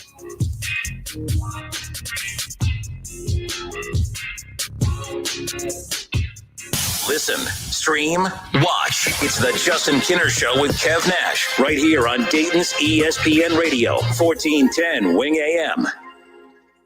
ESPN 1410 Wing AM weather. This afternoon will be partly cloudy, a high near 86. Tonight's also going to be partly cloudy, a low near 62. And tomorrow will be partly cloudy, a high around 86. I'm Pete Spivak for 1410 ESPN Radio. Weather is brought to you by Cullet Propane. Find out why 98% of their customers would recommend them to friends and family. Find out more at culletpropane.com. For the ones finding new ways to ensure the job always gets done. For the ones wearing many hats. For the ones who are hands-on, even from far away. And the ones keeping business moving forward. We are Grainger, offering supplies and solutions for every industry, with 24/7 support and experienced staff at over 250 local branches. Call, click Grainger.com, or just stop by. Grainger, for the ones who get it done. Credit Karma Money is a brand new checking account where you can win cash reimbursements for making purchases. When you use your Credit Karma Money debit card, you can win daily instant Karma purchase reimbursements on items up to $5,000. Right now, visit creditkarma.com/winmoney. That's creditkarma.com/winmoney. Instant Karma is sponsored by Credit Karma. No purchase necessary. Exclusions and terms apply. See rules. Banking services provided by MVB Bank Inc. Member FDIC. Maximum balance and transfer limits apply. It's Small Business Month, and Dell Technologies and Windows are celebrating your unstoppable drive. Save up to 45% on powerful PCs with Windows 10 Pro to work from anywhere, plus top monitors and docks for the ultimate business setup, all with easy financing options through Dell Financial Services. Speak to a Dell Technologies advisor who can help you find the right business tech, server, storage, and cloud solutions at 877-ASK-DELL. That's 877-ASK-DELL for Small Business Month savings. Many Vietnam War veterans were unknowingly exposed to dangerous chemicals impacting their health and quality of life. There are now expanded benefits for veterans exposed to Agent Orange. Veterans with Parkinsonism, bladder cancer, or hypothyroidism who previously applied for VA disability compensation but were denied should reapply and might be eligible for retroactive compensation. Exposed veterans who have not yet applied should consider filing a new claim. For assistance, call Montgomery County Veterans Service Commission at 937-225-4801. You have empty office space to fill or home office to create. You know what you need. You know what you'd like. But you also have a pretty good idea after you've shopped around the usual places what you need and what you like might not happen. Well, then you haven't been to Charles Larrick's Warehouse Outlet. Nobody has their selection. Nobody has their discounts. And every week there's something new. If you need office furniture, Larrick's Warehouse Outlet can sell it to you for half the price and below manufacturer's selected prices. Half price and below on hundreds of items. Selection from budget to the best. Really, desks from $50 to $5,000. Filing cabinets from $25 to $500. Before you go anywhere else, do yourself a favor and come to Larrick's Warehouse Outlet. With 25,000 square feet of selection, you're not going to go anywhere else. Larrick's Warehouse Outlet at 23 McOil Avenue, Dayton. Open Monday through Friday, 9 to 6. Larrick's, continuing the tradition.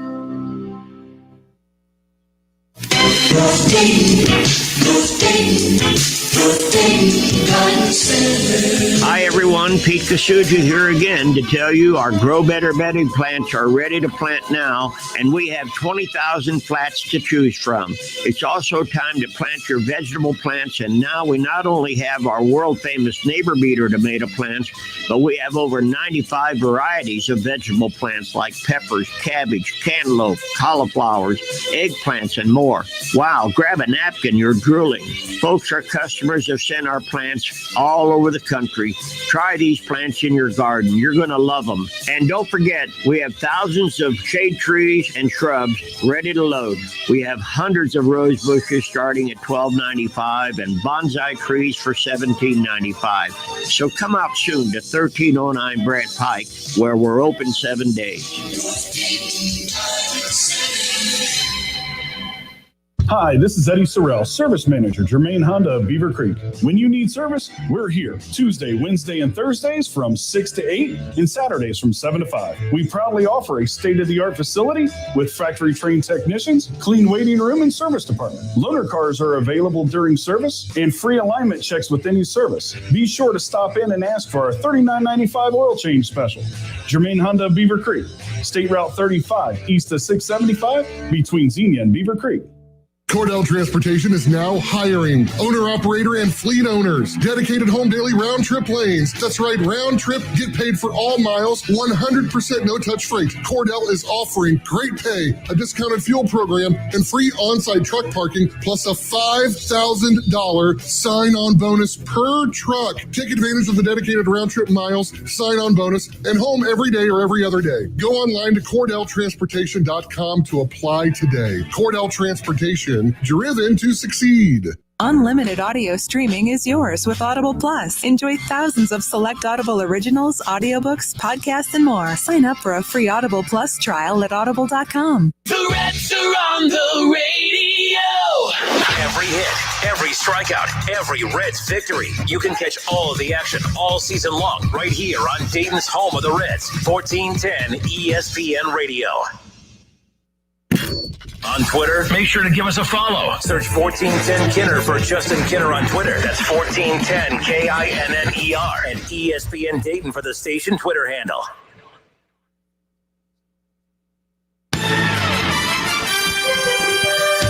All right, everybody, welcome back. So who says nobody cares about the NBA? Who said that? NBA playoffs have started? The NBA? What's that? Well, it turns out that the NBA does have a problem. I think that the NBA is actually, to be honest with you, the NBA I think is the most well-ran professional sports organization out there. When I say that, it does not mean that they don't have flaws. It does not mean that they don't have things that they could work on and improve at. But I do think that of all the commissioners of everyone out there, Adam Silver is the best one in regards to, his relationships with businesses, corporations, with PR, and of course with the relationship he has with the players. He's the only commissioner I know that he has universal respect from everybody out there. Right. Rob Manfred, the players don't like him. Tons of critics. I don't really know. There's really no one out there outside of the team owners. No one's a fan of Rob Manfred in Major League Baseball. Roger Goodell, everyone hates him. No one likes him. The players don't like him. The lots of critics as well. But the difference between him and Rob Manfred, although there's a lot of comparisons there, the players don't like him. But you know what? The players actually make a lot of money because of him. Now they're talented. I'm not taking anything away, but you know what I mean. Like from a business standpoint, he's a genius business wise. Roger Goodell is him and Adam Silver are geniuses both business wise. Although I think that I do believe that while Adam Silver does enjoy the respect he has of the players, Rob Manfred doesn't care. If the players don't like him, Rob Manfred doesn't care. Roger Goodell. Roger Goodell does not care that the players don't like him. Roger Goodell, all he cares about is, hey, as long as the owners are good and we're all making a lot of money, that's all that matters. He'll deal with being booed at the draft. He'll deal with all the players not liking him. Roger Goodell is the best businessman of them all. Where Adam Silver runs into issues is that he is more obsessed with the players. Not obsessed, that's a bad way to put it. He is, I think, more gutsy and willing to take on a lot of the social issues that have probably led to the decline in some of the ratings. I do believe that it has had a little bit of an impact in regards to that. I still think it's the viewing patterns of people changed over the past year, but that's one of the few sports, or that sport in particular, had about a 5-month break before coming back, and it didn't even feel, the bubble playoffs, they didn't feel like the playoffs, it didn't feel like the NBA, there was no fans there. I do believe the viewing, it wasn't as aesthetically pleasing to some who tuned in, even me, who's a diehard. I was having a hard time really buying into what we were watching and thinking, oh man, the Lakers just won a championship. It still felt just like a summer league championship is what it felt like, big picture. But nonetheless, the NBA ratings for these play-in games have been through the roof. Mm-hmm. And that's what I have found most interesting about all of this, is because I thought that this was stupid. I thought that this was dumb. I was like, these play-in games, it's going to be a waste of time. No one's going to tune into these. You're basically creating hysteria for the worst teams in the NBA. Look, the Warriors are not good. They have a star player. And the thing about the NBA is, every team has a star player. Every team could be. The NBA is going back to its roots of, we need to stop. We're not going to promote teams. The NFL is tuning into the Cleveland Browns against the Cincinnati Bengals, Monday Night Football. The NBA is Steph Curry, LeBron James, NBA play-in game. Steph Curry, Ja Morant tonight, NBA play-in game. Like, that's how it's built, and that's what you're tuning in for. 2 teams tonight, not very good teams. It's going to be one hell of an entertaining game. The Lakers and the Warriors the other night, That wasn't the Warriors with Kevin Durant and Klay Thompson, everybody. It was Steph Curry and a bunch of names no one's heard of outside of Draymond Green. They had, on average, about over 5 million viewers throughout the whole thing. I mean, it was insane, the rating that generated when everyone said that no one was going to tune in and watch those, that it's actually going to hurt because you're branding it as something other than the playoffs, which is what I thought. But, I've been proven wrong a lot over the last year and a half to these sports that are making these drastic changes. Major League Baseball with putting the runner on second. Major League Baseball doing a lot of these strange things that I've actually kind of grown to like a little bit. I've become a fan of some of the changes within Major League Baseball. I'm a fan of the play-in now for the tournament for the NBA. And I bring that up because, I found this interesting. A professional, the Canadian Elite Basketball League has adopted the Elam ending for the full 2021 season. And for those of you who are not familiar with the Elam ending, it's a target score. So basically there is no more buzzer beaters per se, but there is every game will end on a game winner. Every game at a certain point, they will calculate a target score. And again, the team that's leading, they'll be closer to that target score than the team that's trailing. But at the same time, there's less pressure. I feel like the pressure mounts more on the team with the lead, because as you get closer to that target score, the pressure starts to mount. You know what I mean? You can't hold the ball until the time expires. You have to keep shooting. You have to keep attacking. Got to keep playing. I love the Elam ending. But me and you are on the same boat where we both love the Elam ending, but when it comes to the NBA, no. It has no business in the NBA. But I don't think either of us can give a good reason why it's just outside of our comfort zone. But if there's anything I've learned over the last year is that these changes that we scoff at and mock, I've talked to people when the three-point line was implemented, it was gimmicky. Everyone mocked it and laughed. And now that is the NBA. That is college basketball. That is basketball now. It's the three-point shot. So, Kev, are we living in a time right now that we are going to talk about 10 years from now when it comes to the Elam ending? We're starting to see some. Now, I'm not comparing this Canadian Elite Basketball League to the NBA, but sometimes it only takes one or two. That's why Major League Baseball, the reason that they do such a good job with certain changes is that they get to experiment in the minor leagues. Right.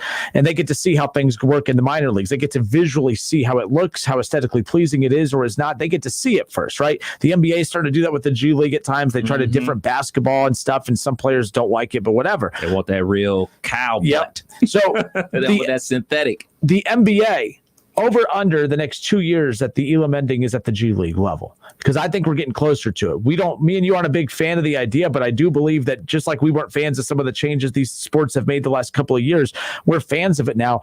I feel like once the NBA, if they go in that direction of the Elam ending, if they do, I'm not going to like the concept of it, but then once we sit down and we're watching the NBA playoffs and every night it's ending with a dramatic finish, I think a lot of fans would be on board. But just like anything else in life, it's going to take the initial change, the initial pushback, and then all of a sudden you gravitate towards it.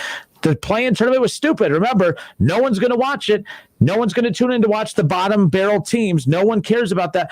This has been the highest rated basketball games in the last 3 years, according to the article from Forbes that I read earlier today. The highest rated NBA games, finals and everything. Those play-in games have generated more viewers on ESPN than some of these playoff games the last couple of years. That to me says every time we think that something's not going to work, clearly, we're not always going to be right, not always going to be wrong, but I'm a little bit more open-minded to the NBA potentially pursuing this if they go that route. We're starting to see other leagues around the world tinker with the idea. I love that you brought this topic up. It was something that I was thinking about earlier today. I meant to text you about. I'm definitely going to answer your question, but I want to put this on your radar. So NBA, they now have the play-in tournament. Major League Baseball, runner on second base and extra innings. NFL has opened up the playoffs, and they have a 17-game schedule now. What's next? What's going to be the next thing? Because that's where we are. Like, these sports are changing right before our eyes. And, and to be honest, I'm still not a big fan of how the playoff structure is in the NFL, but it's here to stay. It's going to be here to stay. So my question for you is, what's next? I just wanted to put that on your radar. But for me, with the Elam ending, I like it. I think everybody likes it. I think it's cool that every game ends on a made shot as opposed to the clock running out. It's just something about it that seems to me that you would be letting teams that can't shoot free throws off the hook. I think that just from my perspective, you would lose the hack a Shaq. And a lot of people said that's a good thing. We ain't got to see these dudes up there bricking free throws. But how many times have we seen teams come back because of the hack a Shaq situation? I mean, one of the most famous situations was the national championship game, Memphis and Kansas. Memphis was up 10 points. Memphis was up 10 points with like a minute 30 to go. Everybody figured it was in the bag. If you don't remember who was on that team, Chalmers was on Kansas. Mario Chalmers, the NBA champion Mario Chalmers was on that team. I remember that game too. Derrick Rose. Rose was on Memphis, and they had it in the bag. And just slowly but surely, they were bricking front ends of 1-and-1s. Kansas get down, get a layup. Then make 1 or 2. Kansas come get a layup, and then that dramatic 3 from Chalmers to force overtime. So I think that we would miss those moments, like in basketball, because I mean, like those are the things that we think about. We think about these walk-off shots, these walk-off buzzer beaters that these tremendous athletes hit. So I don't know if that is worth it. I don't know if the Elam ending is worth me taking away buzzer beaters. I don't think it's going to be worth it in the long run. I would love to see them try it out like they in the G League for like 5 years and then, do a study on it, as opposed to just like, all right, we're going to bring it to the NBA, because I do watch the tournament, and as great as the tournament is, there's a lot of blowouts in there too. Like we watch, the big time games, but there's games that start out where, it's you and I out there playing because we got enough guys and we form a team and we got enough money to start a team, and then we end up playing the Ohio State Carmen's Crew and get blown out by 50, and the Elam ending is a non-factor. So those are situations. I just don't know if it would be the best for the NBA. I would like to see a study on it and a practice run before they bring it to the big time. But when you say run a study on it, like what would the study have to show for you to think that it would be good? Because I know what you're saying about, I mean, for one, any change you make, it's always going to eliminate something. Right. And if it eliminates the hack-a-shack, I just don't think that that's even at the top of the priority list of things that people care about being taken out of the game for it to warrant it. If anything, we're talking about deficiencies within players that lead to these exciting moments of the opponent being able to have a chance to get into this. But what this does is I think it's going to create more buzz, more excitement. By the way, when I asked about the G League, I don't think it gets to the G League, where I think we'll see it first implemented outside of the All-Star game in the NBA, which it's been back-to-back years that they've used the Elam ending in the All-Star game. I think we'll see it in the Summer League. Not this coming up Summer League, but I have a feeling that so you have the TBT coming up again this year. Yes, sir. And the TBT was fantastic last year. I thought the TBT was like one of the first sporting events out there that was able to put something on during the peak of the pandemic. There was no there was no vaccine, there was no end in sight as far as what was coming up. So it was just one of those things where everybody they went into this thing. You had backup teams, you had teams that, hey, you're not good enough to play in the TBT, but if you could just be ready just in case. I mean, imagine the girl you're going after, you really, really like her, and she says, look, I like this other guy way better than you. So, but I tell you what, if it doesn't work out with him, I'll give you a call. There are some loser guys out there that'll say, okay, I'll just wait. That was, but there were teams who were desperate enough to play in this thing that did that. So when, that's what was fascinating about all that as far as that goes. So it's interesting to me that, there's always going to be these things that happen. So last year when the TBT, when they were able to put that on, the TBT, it's only getting bigger and bigger. It's getting bigger and bigger. It's becoming more exciting. And I think that whenever you see it this year with fans in the stands, okay, I think that it's going to be, it's just one of those where it's going to continue to get bigger and people are going to continue to buy into it. I do think that the NBA is on the verge of really at least maybe contemplating this. And it wouldn't be something that we would see within the very, very near future, but I could see it being implemented into the Summer League games, because the one thing about the G League is they have improved the G League mightily to the point where they are trying to let that be as close to a representation of these future NBA stars. By the way, remember we were talking about, can you think of anyone in the NBA now that was a breakout star from the G? Alex Caruso is one of those names from that. But it is what it is. I'm just trying to figure out, it's going to happen, whether we believe so or not. This Elam ending thing is too dang big, and it fixes a lot of issues. Like, there are way more issues that it addresses at the end. The one thing, as much as we love basketball, timeouts at the end of a game. Right. Between the 4 media timeouts per half, the 8 total media timeouts per half. When you have all the, coaches will hold on to their timeouts for late half situations, of course, and then it's all right. We're going to drop an inbounds play out of timeout. Then the defense sees how you're, setting up. Then they call a timeout so that they can address it. Then you come out of the timeout, then they come out in zone, and you're like, well, there goes the play that I just drew up to go up against man. So now we got to call a timeout. The fouling, the constant clock stoppage, like it kills the momentum of a game. You're still holding your breath. You're still waiting for that intense final shot of the game. But what this does is it keeps the game constantly moving. Every shot becomes big. The team that's down 20 and the team that's ahead needs 10 before you can get to 30. That sounds like it's like very easy. No, we've seen time and time again in those TBT games where games that seem like they're way out of hand, all of a sudden the team that's leading, that has that target score, and the team that's down 20 to 30, they're heaving shots up. It's going in. They're playing with cash, house money at that point. Then the pressure starts mounting, and the team that has the lead, all of a sudden, they're starting to brick everything. They're feeling the pressure just start to kind of crush them a little bit. And the fans feel it, and they build off of it. And I just, like I said, I think we're years from it. I mocked it when I heard it years ago. I'm like, I love the Elam ending, but stop with the NBA talk. I do think it will get to the NBA at some point. I just think we're seeing sports be so proactive with changes over the last couple of years.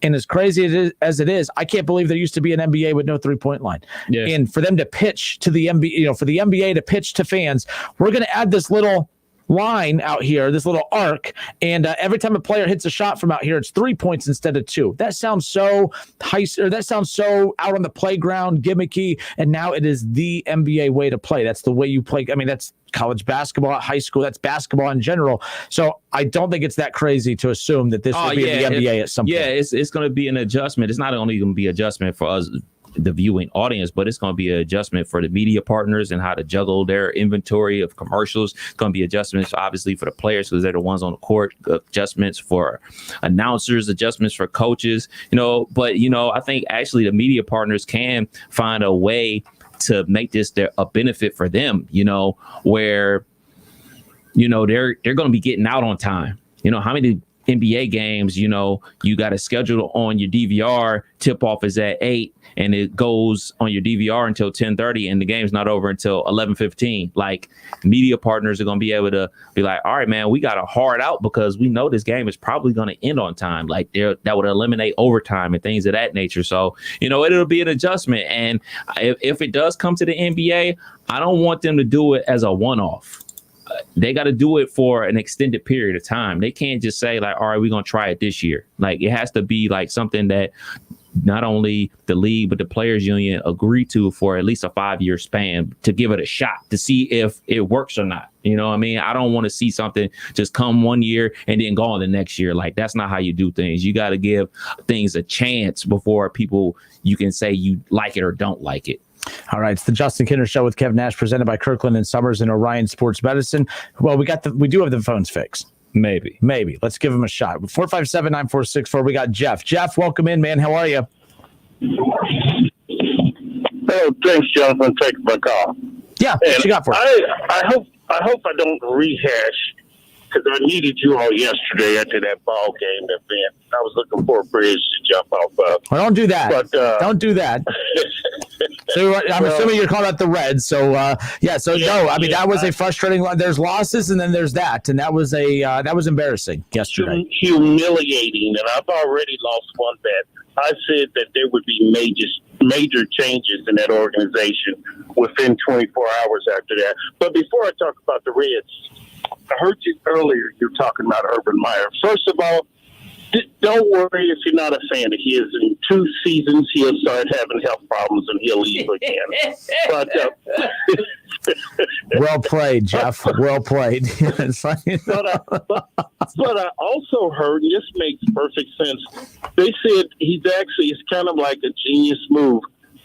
All of this distraction with Tim Tebow is taking pressure off of. What's the rookie quarterback? Trevor Lawrence. I've heard. I'll let you keep going. Keep going. My bad.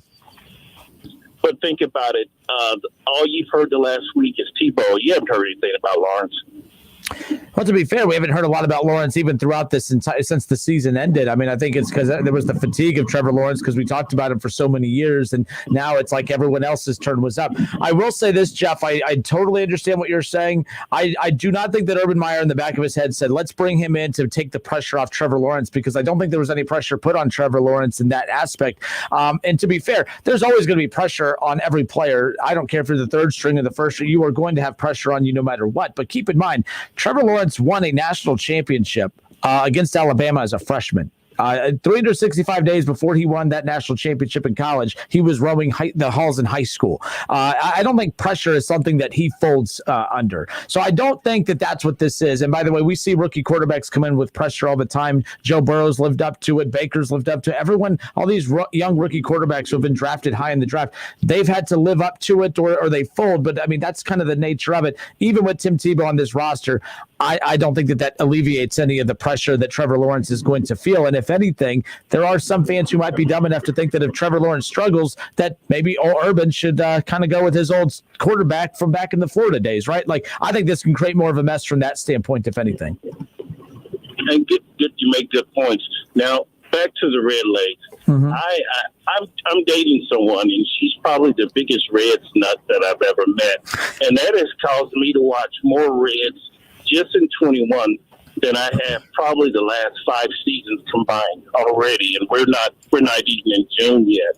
But it's like I told her, I wondered out loud a couple of weeks ago, is it the Reds pitching staff sucks or they're not getting coached? Now, it's like I told her yesterday, the San Francisco Giants, who's an organization based in pitching, has taken your cast-offs, and they are leading National League, not just in their record, but in their pitching percentages. We just lost a 4-game series against 3 of our former starters. There's something not right as far as Cincinnati in pitching.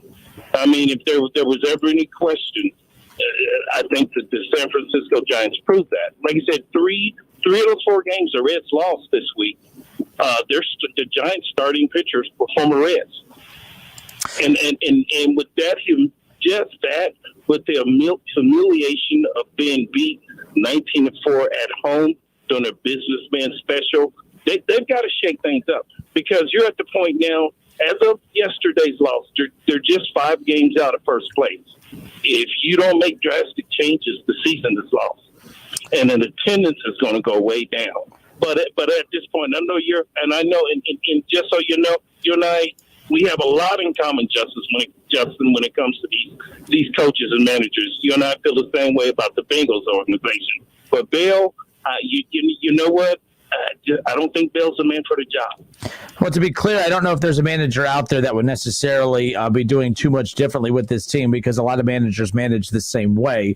But, I have no problem. Like, the excuse making for guys like David Bell and others is what I get tired of, because, people get all defensive of David Bell and saying, well, it's the issues that this team has, they're not all David Bell. Like, any manager would be facing these issues. I'm like, well, I'm not changing the rules of sports. It doesn't matter what sport it is. The manager or the coach, they are always the ones to blame if their team is not performing. And I've never understood why Reds fans continue to give David Bell the benefit of the doubt when this team just constantly underachieves. It's underachieving one day after another after another. Now, you talked about the San Francisco Giants, Jeff.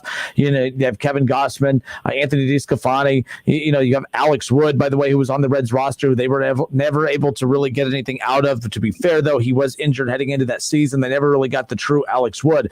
Anthony DeSclafani. Johnny Cueto. Yeah, Johnny Cueto. Now, the one thing I've talked about all these guys and comparing it, Johnny Cueto we knew was great when he was in Cincinnati. He pitched well in Cincinnati, but the Reds couldn't afford to pay him. So I'm taking him out of the equation. But you bring up a good point. When you look at Kevin Gossman, you look at Alex Wood, you look at Anthony DeSclafani, all 3 of these guys have been under, the Derek Johnson umbrella, the great, amazing pitching coach that is supposed to be working wonders with everybody. And if anything, the Giants are a mirrored example of the failures in the Reds organization being able to maximize the talent of these pitchers. Because if that was the rotation right there for the Cincinnati Reds, they would not be pitching as well, because we've seen these guys recently. We've seen that they don't pitch to the level of which they're pitching with the Giants right now, and I think that that's a big concern, and you bring up very valid points. Well, it's like I told my girlfriend yesterday, it's been 31 years since the Reds have gotten past at least the first round of the playoffs. Previous to that, it was only 13 years from 77 to 2000 or 90. I'm sorry, to 90 when they won it all. Oh, I know. I was born in '89, so I've technically the Reds have won a World Series within my lifetime. They technically have won a World Series within my lifetime. They haven't been out the first round since your lifetime. Oh, I know, and not trust me. First round. But Jeff, we're out of time, man. I appreciate you calling. Thank you. Have a good weekend. Yep, take care. Look, he brings up a lot of good points. I threw this out there yesterday. When I grow up, and I might grow up, I'm 31 years old. When I do grow up and have kids, I guess, when I'm not going to be able to look at my kids with the same pride of being a Reds fan as what, the generation before me felt. You ask any old Reds fan that we talked about yesterday, I talked about this yesterday. If you ask any older generational Reds fan about, man, tell me about those big red machines. Tell me about the big red machine. Tell me about the 90s Reds. They sit up. They have pride when they start telling you about those teams. Man, Cincinnati was lit, because old people say lit. Man, Cincinnati was lit, man. Dayton was lit. Reds country was lit during that time. They talk about that era with pride. It just meant something. So I don't know if I'm going to have that same sense of pride whenever I'm talking to my kids and my grandkids and nephews and everybody else. To me, it's just very, very strange is all. And it's disappointing. We hear about it all the time. The gap of, generations for fans that follow this team, they have not been really experiencing the same great things that fans did decades and decades ago. All right. It's the Justin Kinner Show with Kev Nash presented by Kirkland and Sommers and Orion Sports Medicine. We got sidetracked there. So apparently the phones are up and running. I did talk to Hal McCoy during the last pause in the action. So we will touch base with Hal McCoy early next week. Okay. I'd rather talk with Hal next week now that we got this figured out, but I'll move Hal to next week so that we can recap what is hopefully a good weekend for the Reds as they try to stop the bleeding after that sweep that they just experienced at home against the Giants. Let's try to do more calls. So apparently we got it back up and running, which is great. 457-9464. Fingers crossed, but uncross your fingers to dial in. 457-9464. More of the Justin Kinner Show with Kev Nash next.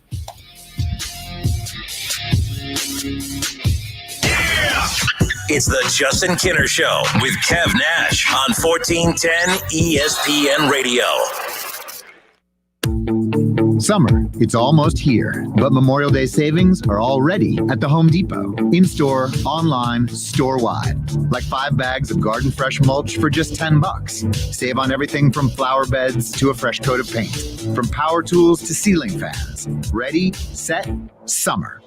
Memorial Day savings, here now, only at the Home Depot. How doers get more done. Limit 75 bags per customer. Color selection varies by store. While supplies last, continental U.S. only. You ever lie awake at night, can't sleep, not wanting to see what time it is because that's just going to keep you up? Tonight, try ZzzQuil Pure Z's all night. Unlike other sleep aids, our extended release melatonin helps you fall asleep naturally and then slowly releases so you stay asleep longer through the night. It's non-habit forming with no next day grogginess. ZzzQuil Pure Z's all night so you can fall asleep and stay asleep. Available at retailers near you. Gotta finish this today. Cristiano's construction projects typically run smoothly, but this project's pipeline is about to burst. So, boss, where you want us to put this? To the left. Your other left. John. Indeed can help him hire the people he needs. I need Indeed. Indeed you do. When you sponsor a job, you immediately get your short list of quality candidates whose resumes on Indeed match your job criteria. Visit Indeed.com/credit and get $75 towards your first sponsored job. Terms and conditions apply. There's never any FOMO with the iHeartRadio app. You won't ever have to miss out on your favorite shows and contests with this radio station again. Radio 24/7, 365. We're here when you want us. Stay connected and listen anywhere when you download the free iHeartRadio app. Dutch Boy's new Platinum Plus paint with Stain Shield technology has the performance you expect from a luxury paint at a price you didn't. Platinum Plus is up to 50% more washable and stain resistant than a leading premium paint in satin sheen. Superiority ranges from 24 to 50% depending on sheen selected. Platinum Plus keeps your walls looking new longer. Menards and Dutch Boy paint have you covered. Go ahead, live your life. Get 11% off everything now at Menards. Savings are a mail-in rebate. See store for details.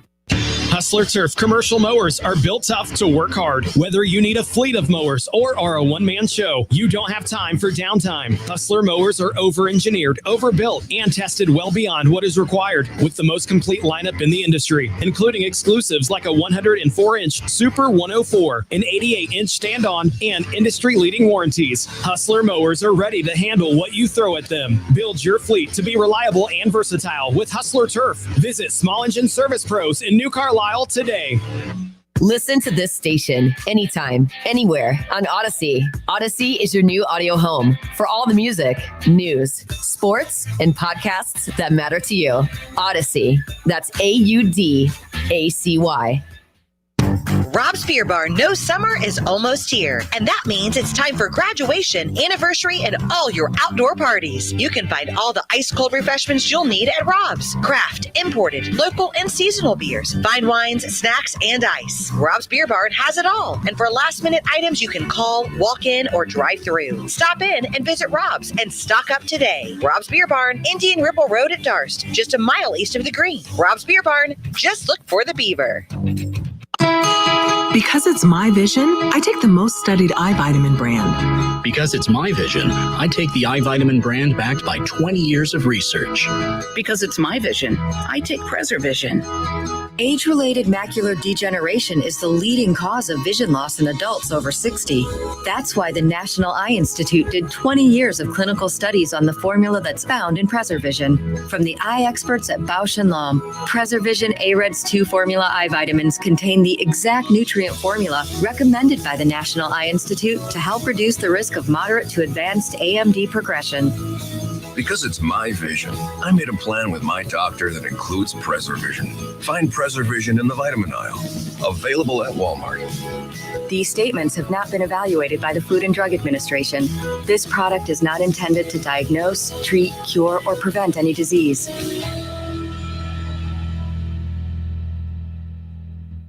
Attention Class A CDL drivers. Looking to be more than just a number? Yoel Transportation in Dayton is looking for drivers with at least 1.5 years experience. Yoel has open positions for no-tarp flatbed drivers and no-touch regional or local van drivers. Yoel is ELD compliant and offers 401k with match, medical, dental, vision, holiday pay, vacation, safety bonuses, and now has a rider policy. Call Rick or Joe at 937-294-5933 and ask about the $5,000 sign-on bonus today. Unlimited audio streaming is yours with Audible Plus. Enjoy thousands of select Audible originals, audiobooks, podcasts, and more. Sign up for a free Audible Plus trial at audible.com. Don't miss the Justin Kinner Show with Kev Nash, presented by Kirkland and Sommers. Weekdays from 3 to 6 p.m. right here on Dayton's ESPN Radio, 1410 Wing AM. Whether you're at home, at work, or in your car, tune in to ESPN 1410 Wing AM or stream us live at wingam.com.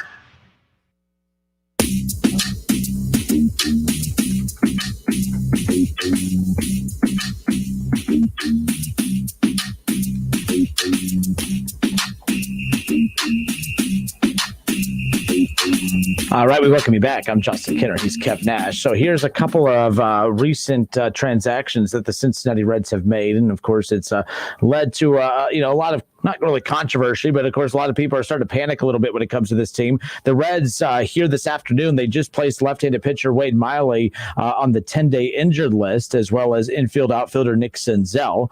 They recalled a few players from AAA Louisville. They also selected from Louisville the contract of Brad Brock, another relief pitcher. So again, it's going to be a lot of names that you're not really too familiar with moving forward for the Cincinnati Reds. In fact, if you look at their lineup here for tonight, still some of your mainstays in the roster are in the lineup right now. Jesse Winker will lead things off in left field and bat first. In right field and batting second is Nick Castellanos. At first base, Tyler Stevenson been getting some time at first base. He's batting third, so again, he'll get the start at first tonight. Tyler Naquin, he'll bat in the cleanup spot and get the start in center field. Batting fifth and at third base will be Eugenio Suarez. Finally, that bat's starting to wake up a bit, but the problem is when you just look at a box score at the end of the game, you're like, oh man, he's starting to swing the bat a little bit better. He's starting to get some hits. There is such thing as situational hitting, and the Reds have not been very good at situational hitting. A lot of the runs and the hits that they've been generating have come in those final 8th and 9th innings, which I know you're saying, well, that's clutch, right?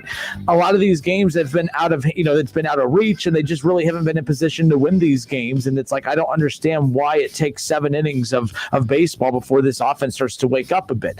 When they get good pitching, their lineup doesn't produce. When their lineup produces, they don't get good pitching. They never seem to be on the page all at the same time. So got distracted doing the lineup. Jesse Winker batting first in left field. In right field, batting second is Nick Castellanos. Batting third and at first base is Tyler Stevenson. And the cleanup spot in center field will be Tyler Naquin. He'll bat fourth. Batting fifth and at third base is Eugenio Suarez. Catching behind home plate tonight will be Tucker Barnhart. He'll bat sixth. Batting seventh and at shortstop is Kyle Farmer. At second base and batting eighth is Jonathan India. And the starting pitcher tonight to go up against the Milwaukee Brewers will be Jeff Hoffman. So that's your lineup tonight for the Reds and the Brewers. Winker, Castellanos, Stevenson, Naquin, Suarez, and Barnhart, and then Farmer, India, and Hoffman. That is your lineup here tonight for the Reds and the Brewers. 6:40 the first pitch. 7:10 the first pitch. 6:40 the pregame right here on Dayton's home at the Cincinnati Reds. 1410 ESPN Radio. David M on YouTube says it's time to trade Senzel. Look, by the way, I'm not going to trade someone because they're hurt. Look, if you trade someone, it's either because you're about to blow the roster up and start rebuilding, and I don't think that right now that you're looking to start rebuilding completely. There's enough weapons on this roster that I think if you just tinker with some things, but you have to have a front office that's intelligent enough to be able to make the right moves. Kev, I'm not a big believer of we're losing games, so we got to rebuild. I've just never understood that concept, especially that's an off-season move. Yeah, it's like, so to me, it's just one of those, when you look at this lineup and you look at the weapons that they have, I mean, you have Jesse Winker, all right? You brought in Tyler Naquin. I would keep some of these core guys. Tyler Naquin's not really one of the core guys, but he's one hell of an addition that they made in the offseason, a silent addition that no one really paid attention to because everyone was waiting. They were so used to the big names that they've been adding over the years, like Castellanos and Mike Moustakas and everything like that. But it really just comes down to, you have Suarez, you have Castellanos, you have Winker, you have these guys that you can, Jonathan India, you just called up. I mean, he's going through the rookies' ups and downs, but you have to have a base. And I do believe, and something we're going to talk about here on the other side of this break is that I learned a lot. I'm a big fan of what the Los Angeles Lakers did in the NBA to get to where they are currently at right now, is coming off of an NBA championship, looking to make it back-to-back as the playoffs are officially underway. But the Lakers had a decision to make. That's an organization that they had, their egos are pretty large, and those egos clashed a lot of times and led to a lot of, developments that were kind of mishandled backstage. But keep in mind that the Lakers had to swallow their egos a bit when it came to packaging a lot of their star players or their star draft picks to be able to acquire the name that actually led them to a championship. The Reds have to be thinking along those lines at a certain point, because I do believe the ego of the front office, they are so locked in on wanting to prove that the guys that they draft are their guys. We're going to win with our guys. We're going to win with the guys that we draft, when you look around Major League Baseball, there's not a lot of teams that truly win with their guys. There's not a lot of teams in Major League Baseball that have every position filled on the field with guys that they drafted, with guys that they developed, with guys that they brought up through their farm system. You develop them enough in the minors to be able to build them up to be top prospects. You package them together. You go get game-ready talent that's ready to play right now. Then you go out and win ball games. We'll talk about that on the other side, because I'm curious, does the pride of the Reds get in the way more so than the cheapness of the Reds? I'll explain when we come back. Don't go anywhere. Listen, stream, watch. It's the Justin Kinner Show with Kev Nash, right here on Dayton's ESPN Radio, 1410 Wing AM. You're still running your business on QuickBooks? QuickBooks? More like quicksand. The bigger your company grows, the faster you sync with outdated software that just can't keep up. You don't have time to spend dealing with manual processes, multiple systems, delays, and scrambling to get the numbers you need. It's time to get on solid ground. NetSuite by Oracle, the scalable solution to run all of your key back office operations, no matter how big your company grows. NetSuite gives you visibility and control over your financials, inventory, HR, e-commerce, and more. Everything you need to grow all in one place. NetSuite helps you automate your key business processes and close your books in a fraction of the time. Think days, not weeks. In fact, 93% of surveyed organizations increased their visibility and control of their business since making the switch from QuickBooks to NetSuite. Right now, NetSuite is offering a one-of-a-kind financing program only for those ready to graduate from QuickBooks. Head to netsuite.com/radar. That's special financing for you graduates at netsuite.com/radar. Rural King's pet food prices has pet lovers going, wow. Rural King offers the lowest prices on pet foods every day, like Diamond Naturals dog food. Made with ingredients of exceptional quality, Diamond Naturals dog foods provide complete holistic nutrition for that four-legged family member. Get a 40-pound bag of Diamond Naturals lamb or chicken and rice for just $28.69. Nobody beats that price. This is available in stores only at your neighborhood Rural King, America's farm and home store. Hi, my name is Brian Sommers, and I'm an attorney with Kirkland and Sommers. We are a law firm dedicated to divorce and family law. We have 2 locations serving Miami Valley, one near Austin Landing and the other in Troy. Remember, we're not part-time divorce and family lawyers. We're full-time here for you. Kirkland and Sommers, trusted and experienced, a family law practice dedicated to serving you. Visit them online at kirklandandsommers.com. That's Sommers with an O, kirklandandsommers.com. Audible Plus is everything you want to hear. Listen all you want to thousands of select originals, audiobooks, podcasts, and more. Sign up for a free Audible Plus trial at audible.com. Don't miss the Justin Kinner Show with Kev Nash, presented by Kirkland and Sommers. Weekdays from 3 to 6 p.m. right here on Dayton's ESPN Radio, 1410 Wing AM. All sports, all the time. This is 1410 ESPN Radio. WING 1410 Dayton, Dayton's ESPN Radio.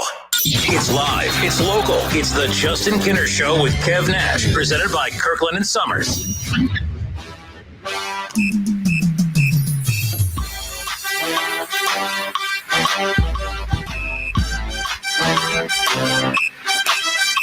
All right, everybody, welcome back. Justin Kinner, Kev Nash with you here on 1410 ESPN Radio. The Los Angeles Lakers, for the longest time, are so used to, of course, just every decade spitting out champion after champion after champion. And, of course, they were able to, it's always, when you look at the Lakers, you don't expect to see them go too long without winning a championship. And they pretty much went through the entire 2010s as one of the worst teams from a win-loss perspective in the NBA. Of course, their brand and their value have never really depreciated too much at all.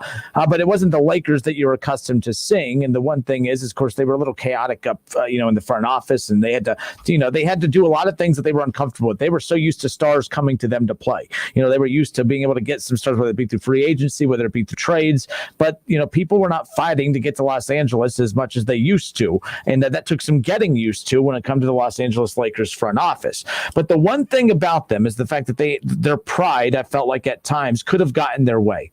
And their pride could have definitely gotten the way, especially when you look at some of the star players that they had drafted, like Brandon Ingram and Lonzo Ball, Jordan Clarkson, Josh Hart at the time. I mean, they had drafted and developed some really good talent that collectively, when you put that young talent together, it's enough to win you some ball games. It's enough to keep, put some eyes on the product. But overall, it wasn't to the level of what we're used to seeing from the Lakers. So they get LeBron James in free agency. And now LeBron James playing with Lonzo Ball, playing with Brandon Ingram and Josh Hart and these guys. It's like, okay, these are really good players. And the Lakers are saying, man, we got our free agent superstar in LeBron James. We drafted Brandon Ingram. We drafted Ball. We have all these stars all over the place. And we developed them. We drafted them. Their pride, Kev, could have gotten in the way. They could have said, you know what? We're not going to go get Anthony Davis. We're not going to go get another star. We want to prove that not only can we win with getting free agents to come here, but we can win with the guys that we draft as well. We want to be known as we want to be a perfect organization from top to bottom and well-rounded. We can get free agents. We could draft talent. We could develop talent. We can win it all like that. The problem is the NBA doesn't work that way.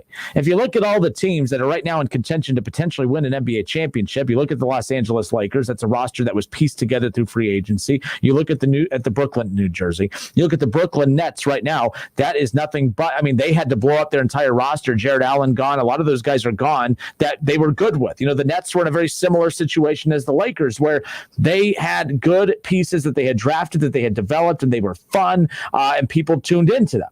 But they knew that they weren't going to. I mean, Jared Allen, they were going to win an NBA championship with him as their best player, and there was a lot of other good players on the Brooklyn Nets. Don't get me wrong, but they knew collectively we're a good story, we're fun, we're showing that we can get to that next. But we're not winning an NBA championship with this group. One team I look at that of having that same kind of personality a bit, Kev, is the New York Knicks. They're fun, they're entertaining. They do have a superstar right now who's had a breakout year, obviously, in Julius Randle, but they're not winning an NBA championship. Like, they're going to need another superstar to come to them. This roster, it's not going to be one of those where, man, if they're look what they did this year. Imagine another full year together. It doesn't work that way in the NBA. You have to be able to develop your young players, which the Knicks have done. You have to have breakout years from some guys, and then you're like, okay, one or two pieces away from then being a title contender. That's how it works. So what I love what the Lakers did is that their pride did not get in the way. Their pride did not get in the way when it came to, okay, we love that we drafted Lonzo Ball. We love that we drafted Brandon Ingram. We love that we have Josh Hart and all these guys that we drafted and developed, and we love all of that. But you know what? We're not going to win an NBA title with these guys and LeBron James. We have to go get a superstar. We have to package these young prospects, these guys that we drafted and developed. We have the pride of knowing that we drafted these good players and we developed them to the point to where they have value for us to package together to go get a superstar.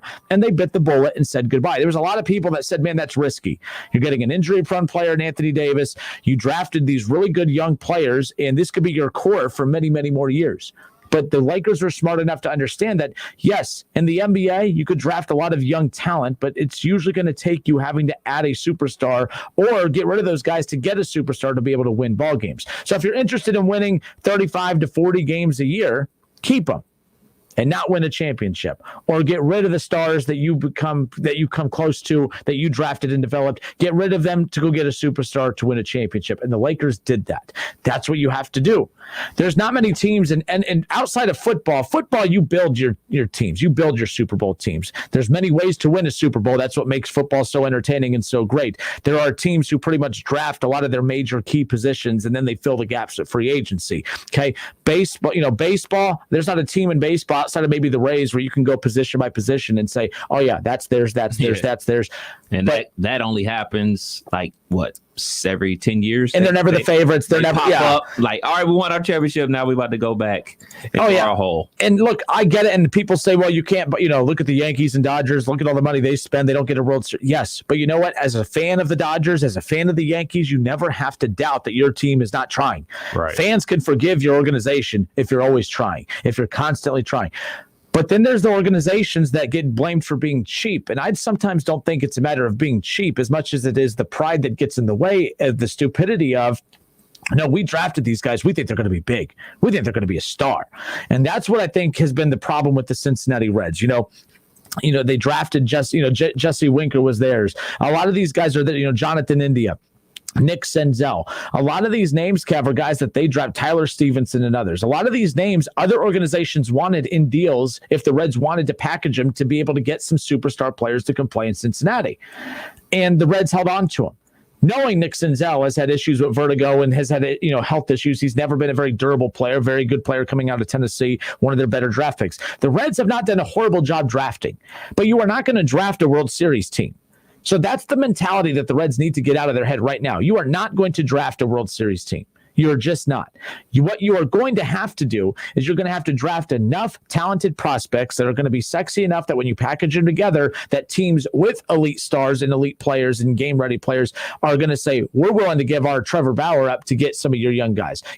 And that's what the Reds have to really start buying into. I'm looking at this and I see Tyler Stevenson in the lineup. I see Jesse Winker in the lineup. I see, Jonathan India in the lineup. And these are guys that they've all drafted and Tucker Barnhart and all these guys, and they would continue, Joey Votto's won an MVP. I get all that stuff. But the bottom line is they have to do a better job of swallowing their pride and say, you know what?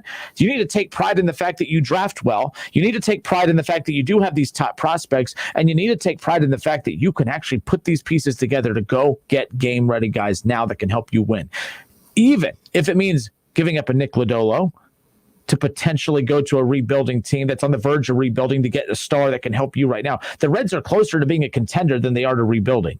And I'm getting the vibe that the Reds are about to hit the reset button again. And that's the concern I have. I have no inside information as that's where they're heading, but let's be honest. they didn't capitalize on the roster that they have right now. They have talent on this roster. This roster has some pieces on it that, when you have Castellanos and when you have Moustakas and when you have Suarez and when you have the breakout year from Jesse Winker and you have Jonathan India that's called up and you have some good guys in the system, I think what it really comes down to is you had one or two really good players in this lineup. You had one or two good arms, whether it be through trade or free agency. All of a sudden, this is a team that's good enough to win the NL Central. The problem is they didn't bite the bullet to go get Francisco Lindor.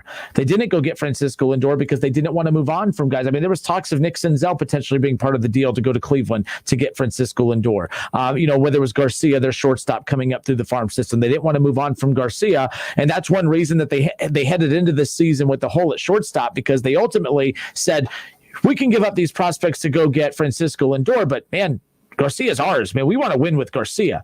The problem is that you draft everyone every year. Everyone's on a different clock. Everyone will be brought up at a different time. Right. All of your star prospects will never be on the roster all at the same time for a long period of time. So this idea that they have to draft every position and get every prospect up to every position without buying anything is absolutely ridiculous. The Reds cannot continue to make a living off of grabbing the scrap heap guys that everyone, and they got the Feliz guy from the Pirates. All they do is every time a team, we have in our neighborhood, I don't know who it is. I need to get one of those Ring cameras, by the way, to put out in front of our house. Every time we put any trash out, like anything that's like not like in a bag, like in a trash bag, and we'll roll the trash out. One time we had like this ottoman that we just put out there for them to take. We had this old desk, and I kid you not, I never see anyone walk around our community ever. Okay, I mean, I see like families like with their dogs and stuff, but I never see just some rando just walking around town just grabbing stuff from people's trash cans. But I put it out there, and within an hour, I look out and it's gone. Somebody comes and grabs that. It's the Cincinnati Reds. That's what they do.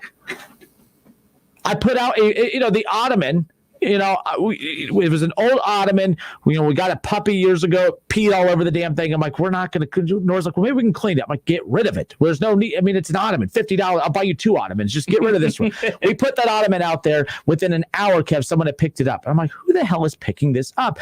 And that's what we do. When something is trash to us, when something doesn't have enough value that you can go and refurbish it and fix it or whatever, you just throw it out to the trash. There's a reason you throw it out. You don't take a perfectly fine ottoman that that is in great shape and throw it out. You don't take a nice desk computer and throw it out for no reason. You do if it's banged up, if it's cracked at the bottom, if the bolts are coming loose, then you throw it out. There's a reason I threw that stuff out. But someone, and that saying, one man's trash is another man's treasure. The problem is how often does that trash become treasure? And that's the Reds' approach. The Cincinnati Reds, I swear, at night, folks, if you look out your window, you're going to see the Reds front office walking up and down your street seeing if you threw any pitchers or position players out at your trash can. I just don't get it. Yes, they've gotten lucky. They've got Scooter Gennett. They were on a good stretch where they were getting some really good players. Okay, they Scooter Gennett was a scrap heap guy. All right, Naquin technically. Now, I'm not going to put him in that category. That was just a late release from the Indians, so that's not really a scrap heap guy. But again, it's just that's what they do, though. Their whole bullpen is built with nothing but guys that were recently released, and there they are at the Red. They go around driving through the community, just all slinked up in their truck, looking out, eyes all big. Oh, pull over. Let's grab that. Let's grab that. That's what they do. That's what the Cincinnati Reds do, and you're not going to build a contender. So I use the Lakers as an example of an organization that is built with egos that could have said, no, these are our guys. We want to draft these guys. We want to win a championship with these guys. They could have stuck to that idea. And instead they said, no, we're going to package these guys and move on. By the way, that's why the Celtics, I think, are in the position they're in. They're so obsessed with wanting to win with their guys instead of getting to a certain point where they could say, man, we don't have to get rid of all of our guys, but we probably should move on from some of these guys to get a proven star in here as opposed to waiting for them to develop. Something that I think the Sixers made the mistake of, although they have stuck to their guns with Joel Embiid and with Simmons, but those are the core guys. They moved on from a lot of the other guys. They moved on from Jabari Parker. They moved on from Fultz. They moved on from a lot of guys that they drafted because they were trying to get better elsewhere. So I say all of that to say the Reds need to stop with the pride. You're not good enough of an organization to have this pride that you think you're the smartest man in the room and that you're going to win a World Series or hell even get to the playoffs with nothing but your guys. It's okay. I'm glad that they draft well, and I'm glad that they develop enough to where that they have top prospects.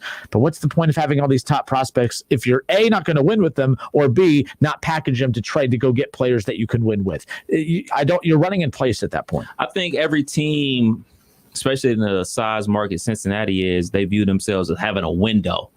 And I don't think they feel that they have a window to make a play for it, because the team that I follow, the Cleveland baseball team, they view their window as like every 8 years. Like, we will tool up, we'll have enough young prospects, and we'll have enough veteran players to make a run for, a pennant or whatever. And in the meantime, they're just kind of like, all right, we're good enough to keep our fan base interested. Maybe we'll win the terrible AL Central and make the playoffs, and they'll be happy that we made the playoffs, and then we'll lose in the first round, then they'll be mad again. But just twiddle our thumbs until we can actually tool up and make a run. And when we do make a run, then we go ahead and trade guys, and then we try to make a run for it. Do you think Cincinnati Reds are doing something like that? Just kind of like, all right, let's just keep a decent enough team until we have enough guys that we feel like we can make a run for this thing. Well, I think they were in that position now, because keep in mind, it's a matter of if you have enough guys to win now at the main roster. They had that. I mean, the thing is, in baseball, if you think you're going to build a dynasty over a 6-7 year period, you're not. I believe the organizations that shorten their window of trying to strike within a short window, I almost would go that route. There's too many teams that try to draft and acquire free agents to make them a contender for 10 years. And it's like, all you end up doing is you become a middle of the pack team, right? As opposed to going all in, like the Tampa Bay Buccaneers. They went all in for this 2 to 3 year window that they're in right now. They're going to be one heck of a mess when it's all said and done, because they don't have a whole lot of young players. They're going to lose a lot of their young players because they're having to pay for the veterans to keep Tom Brady happy and to keep the train afloat. The train afloat? Does that even make sense? That's what I'm saying. Pump the brakes. Hold the brakes, right? To keep that train afloat, folks. That you heard it here first. But I like what the Buccaneers are doing. The Buccaneers are saying, you know what?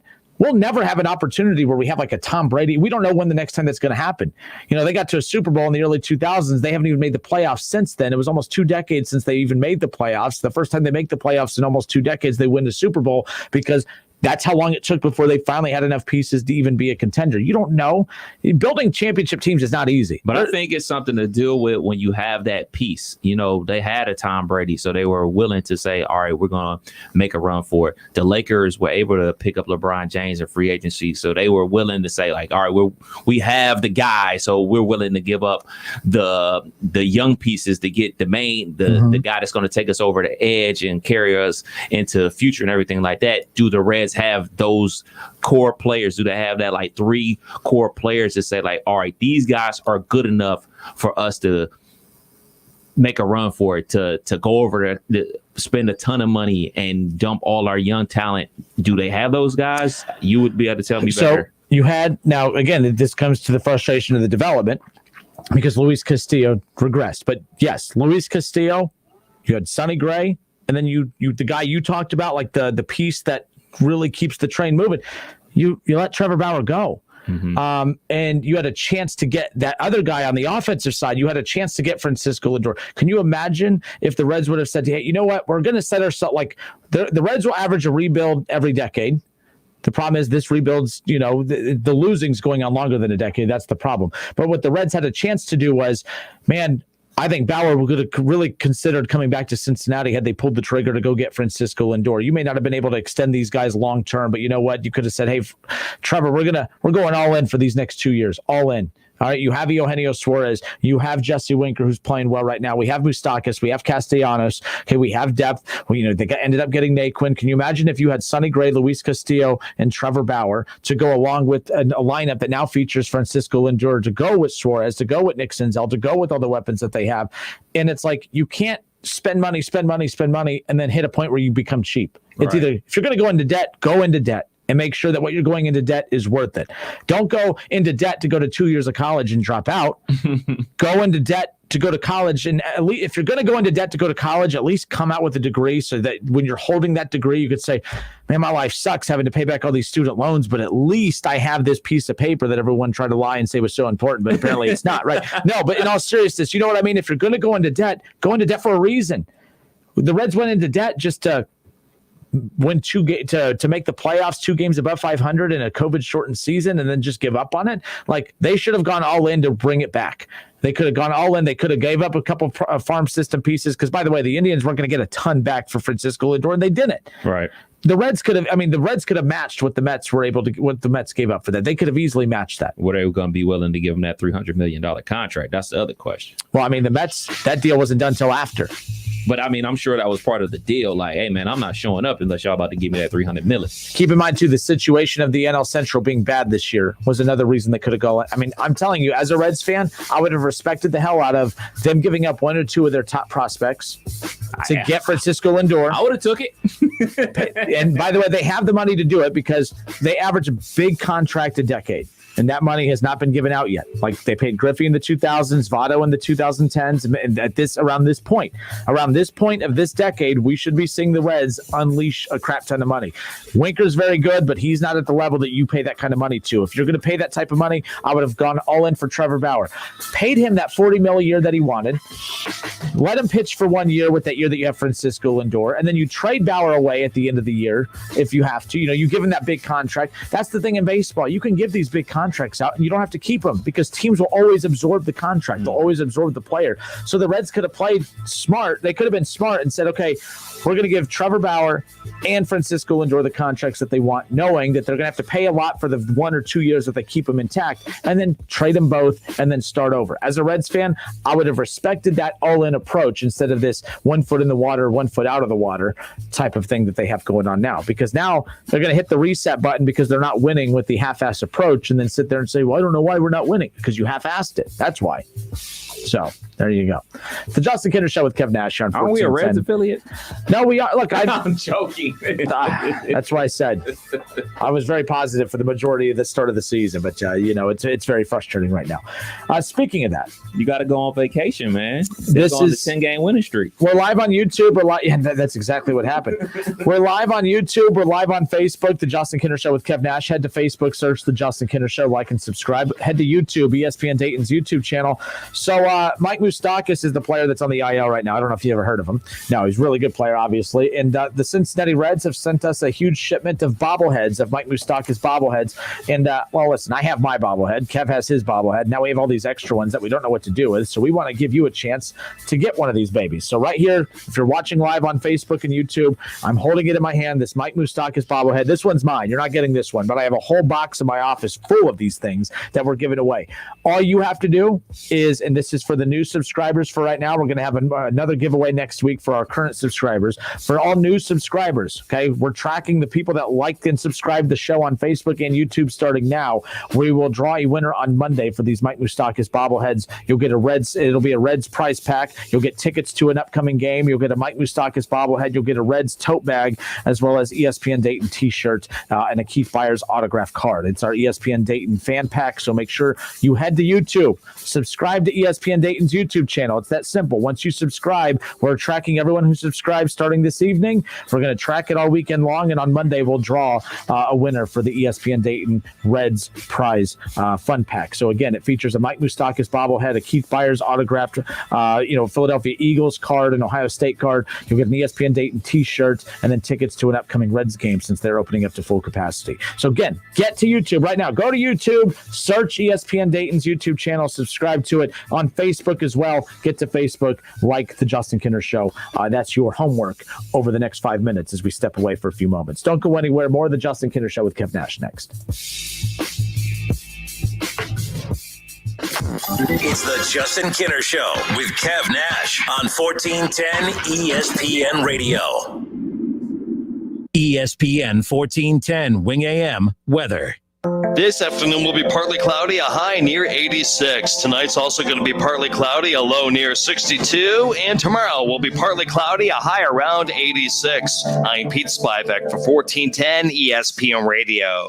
Wendy's Frosty Chino is cold brew with frosty creamer. What does that mean? It means we took rich, smooth cold brew and then added your choice of vanilla or chocolate frosty creamer. Can you say good morning? Or better yet, Wendy's Frosty Chino? It's cold brew with frosty creamer. It's only at Wendy's and it's delicious. So ditch the stuffy coffee shop and say hasta la vista, barista. Choose wisely. Choose Wendy's Frosty Chino and start your morning right. At participating U.S. Wendy's.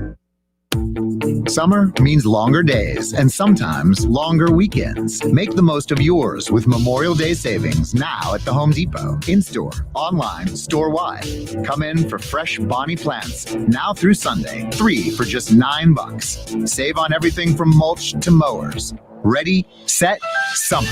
Memorial Day savings. Here now, only at the Home Depot. How doers get more done. Valid through May 23rd while supplies last. At Napa, we keep things moving. If it has wheels and an engine, we help keep it on the road. And if it's on the road, we have parts for it.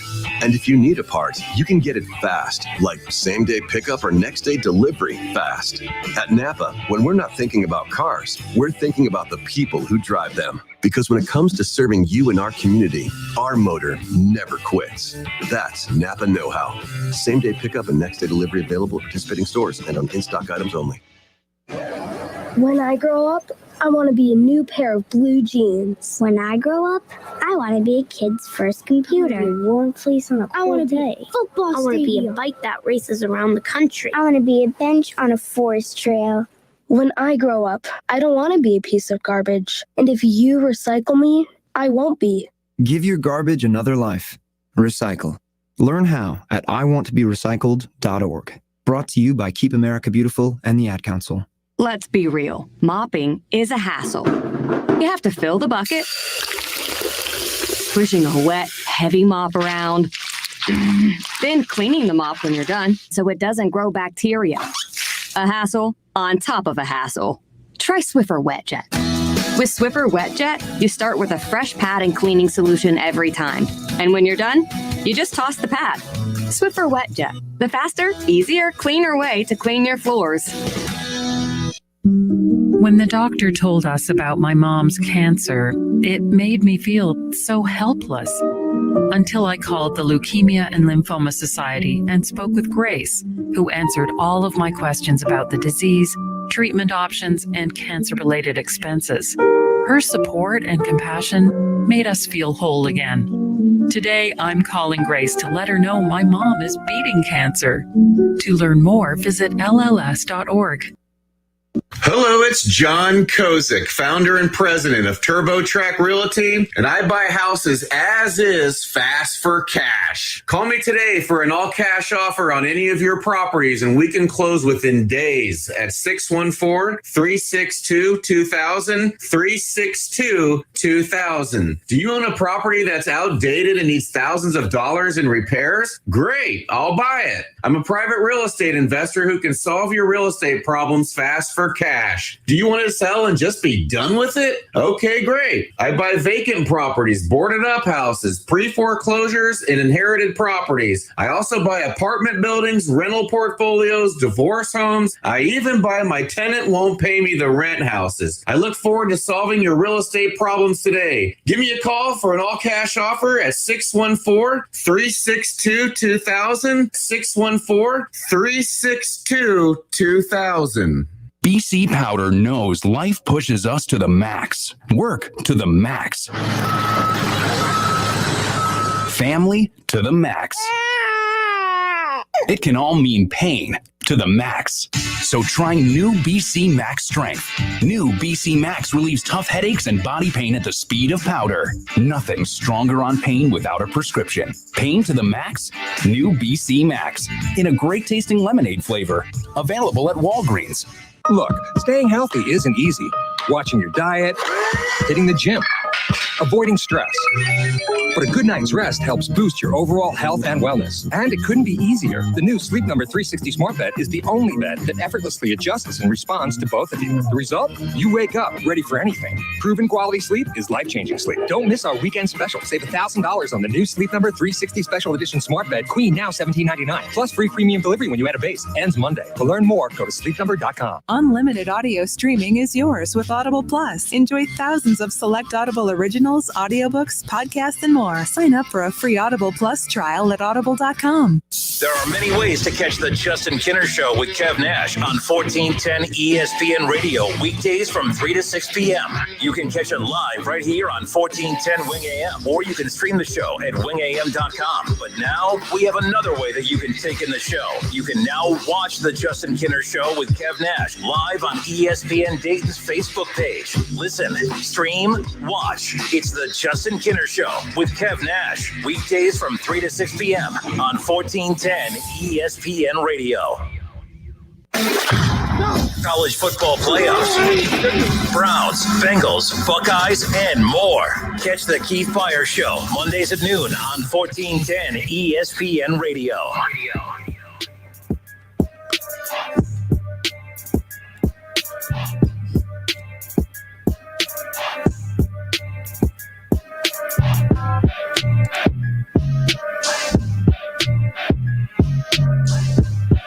Kev, we've heard of athletes who decide to maybe forego a final season of college or whatnot. Of course, we saw that a lot during the pandemic in regards to prepping for a pro career, and that's whether they, prematurely take go play pro ball overseas until they're eligible to be drafted in the NBA, or maybe an athlete for football. With COVID, we saw them say, we're going to opt out of our final season. We saw Jamar Chase with LSU do that, Penei Sewell with Oregon do that, as well as many others. But what I've never heard of is an athlete deciding to skip their senior season of high school so that they can prepare for college. We see guys skip years of college to prepare for the pros, but to skip high school to prepare for college, I find that kind of interesting. ESPN 300 running back Jaden Blue, one of the top-ranked running backs in the 22 class, said he will sit out his senior season of high school football in 21 to prepare for college. Blue is out of Klein Cain High School in Houston, Texas. He's the number 82nd ranked recruit overall on ESPN 100. He's 5'10", 195 pounds, and he's been committed to Texas since February. My thing is I'm actually surprised we don't see more of this, mainly because so much can go wrong. So for instance, if you're Trevor Lawrence and you have to play that, or Justin Fields, you have to play that one final year of, in college because you have to.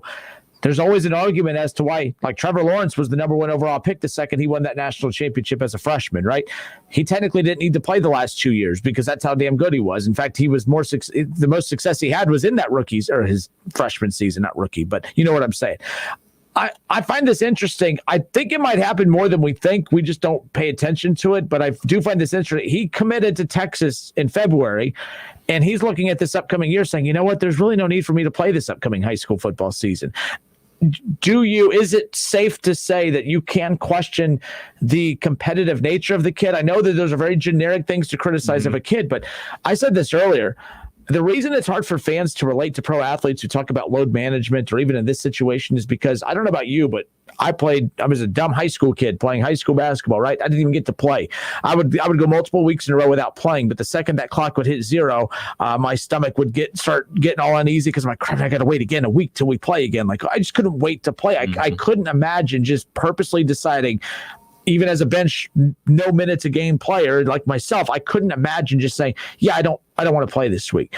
Now, maybe it's because that was the limit for me. I knew I was never going to play at a higher level. So maybe that's why I can't relate to this mindset of, that's all I had. That was everything to me.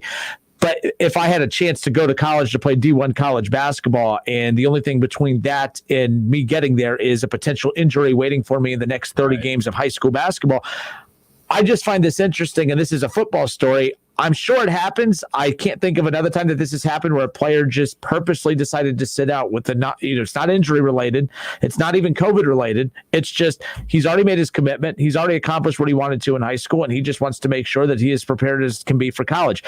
Does that sound really mature, or does it sound kind of foolish? Where are we at with this? And do you think we'll see more of it? It almost sounds too mature. It almost sounds like, we are now having our high school athletes and college athletes make decisions that we expect pro athletes to make. And, unfortunately, that's the way it's going to be. And that's what it's going to turn out to be, because the days of guys giving their all for their high school team, that's gone, man. These kids understand, this is a business. And not only are they going to be trying to enter big business, but themselves, they're a business, and they trying to do what's best for the home team, and the home team, not the school. but the home team, the people that live in your four walls and your roof. Like, you're thinking about you all the time. And, you know, I may not personally think like, all right, man, that seems a little selfish to give up on your team. But you know what? I'd rather it now than in September, you know, first day of two-a-days, and then Johnny Jones don't show up for camp, and then the coach is calling, hey, man, where you at, man? We need you. You know, we need to get these reps in, man. You the number one back. We need you to try to compete for the states. You know what, coach? I'm not playing this year. I'd rather it be right now in May that I know that if I'm a coach and if I'm a parent and my kid is that highly touted and has a scholarship waiting for him and everything like that, is something that you probably would have to consider. Unfortunately, because, you know, schools do pull scholarships from kids that get hurt, you know, and the way you eliminate that scholarship getting pulled is, hey, you know what? We're not going to play. And it's difficult for me to wrap my mind around. But ultimately, I think this is going to happen a lot more.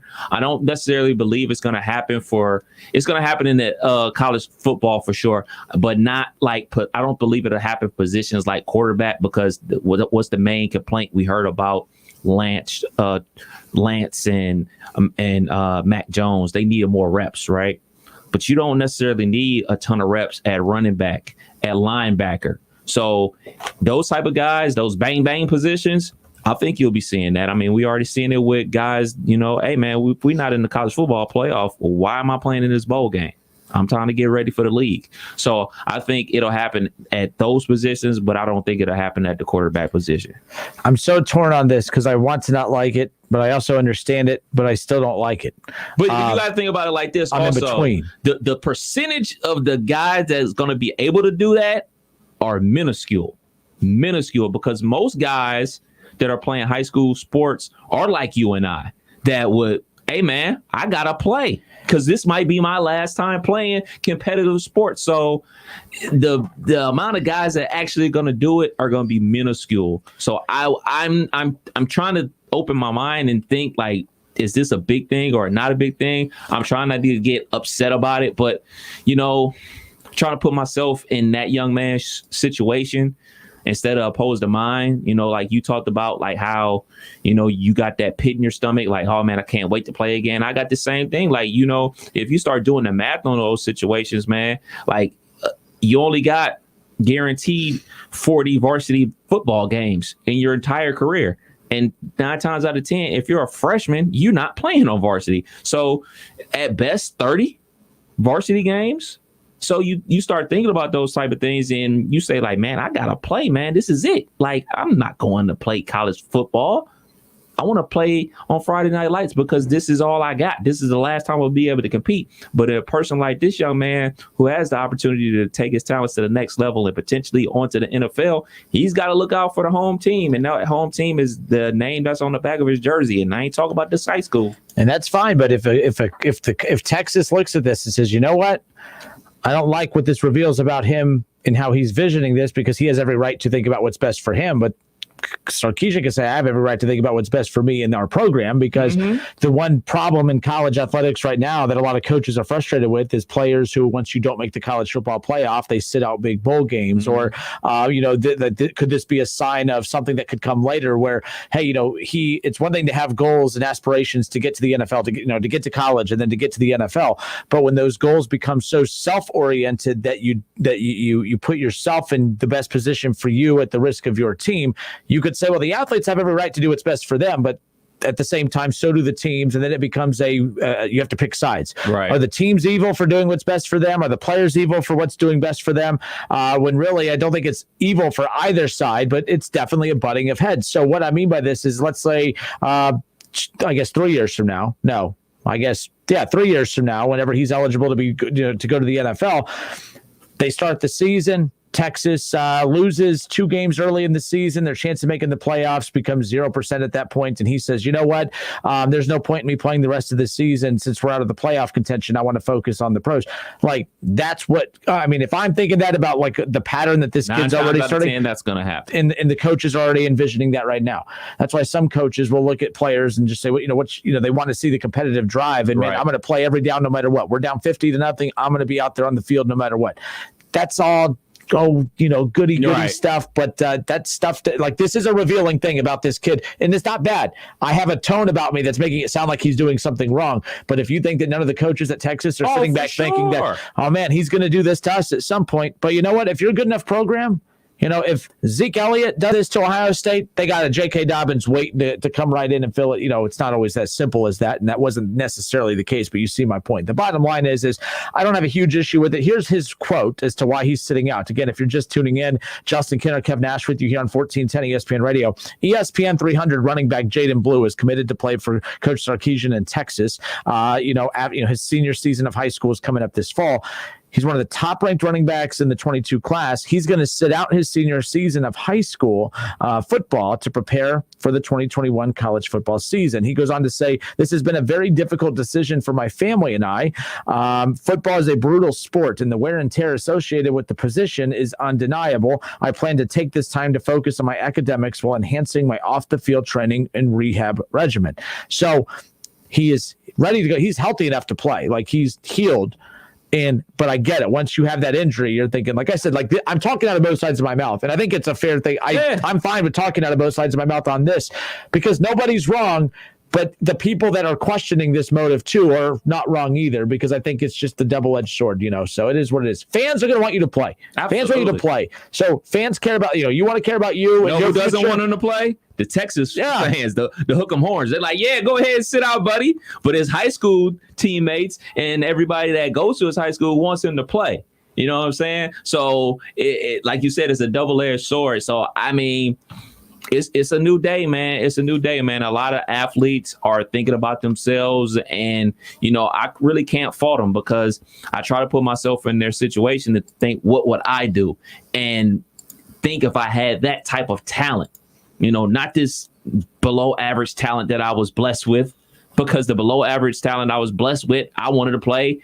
Matter of fact, you give me a helmet, I'll go out there right now, but that ain't gonna happen. So, but I don't have the talent that he has. I don't have the opportunities that he has because of his talent. And when you have opportunities like that and talent like that, you get options like that. He's going to be, quote unquote, allowed to sit out this year and train and, like he said, work on his academics and, get his body right for Texas the next fall. So it's not easy. I'm not going to be sit here and say like, oh man, yeah, man, I'm winning 100%, because it is odd. It's very odd. Like, think about it. Like, if you're on a football team with somebody, I'm sure that somebody on that football team with him is his best friend. You know what I mean? Like, he's probably played Pop Warner with these dudes since he was like 7 years old. So I'm sure it wasn't an easy decision for him. And to think about how, one of his best friends on the team feels like, man, you bailing on us? Like, this is a lot to unpack. All right. It's the Justin Kinner Show with Kev Nash right here on Dayton's ESPN radio station, 1410 Wing AM. All right. We'll step away for a few moments. Closing thoughts on this, though, real quick. Blue is Travion Blue, the running back right here that we're talking about, or Jaden Blue, I'm sorry, that's committed to Texas, going to sit out his senior season.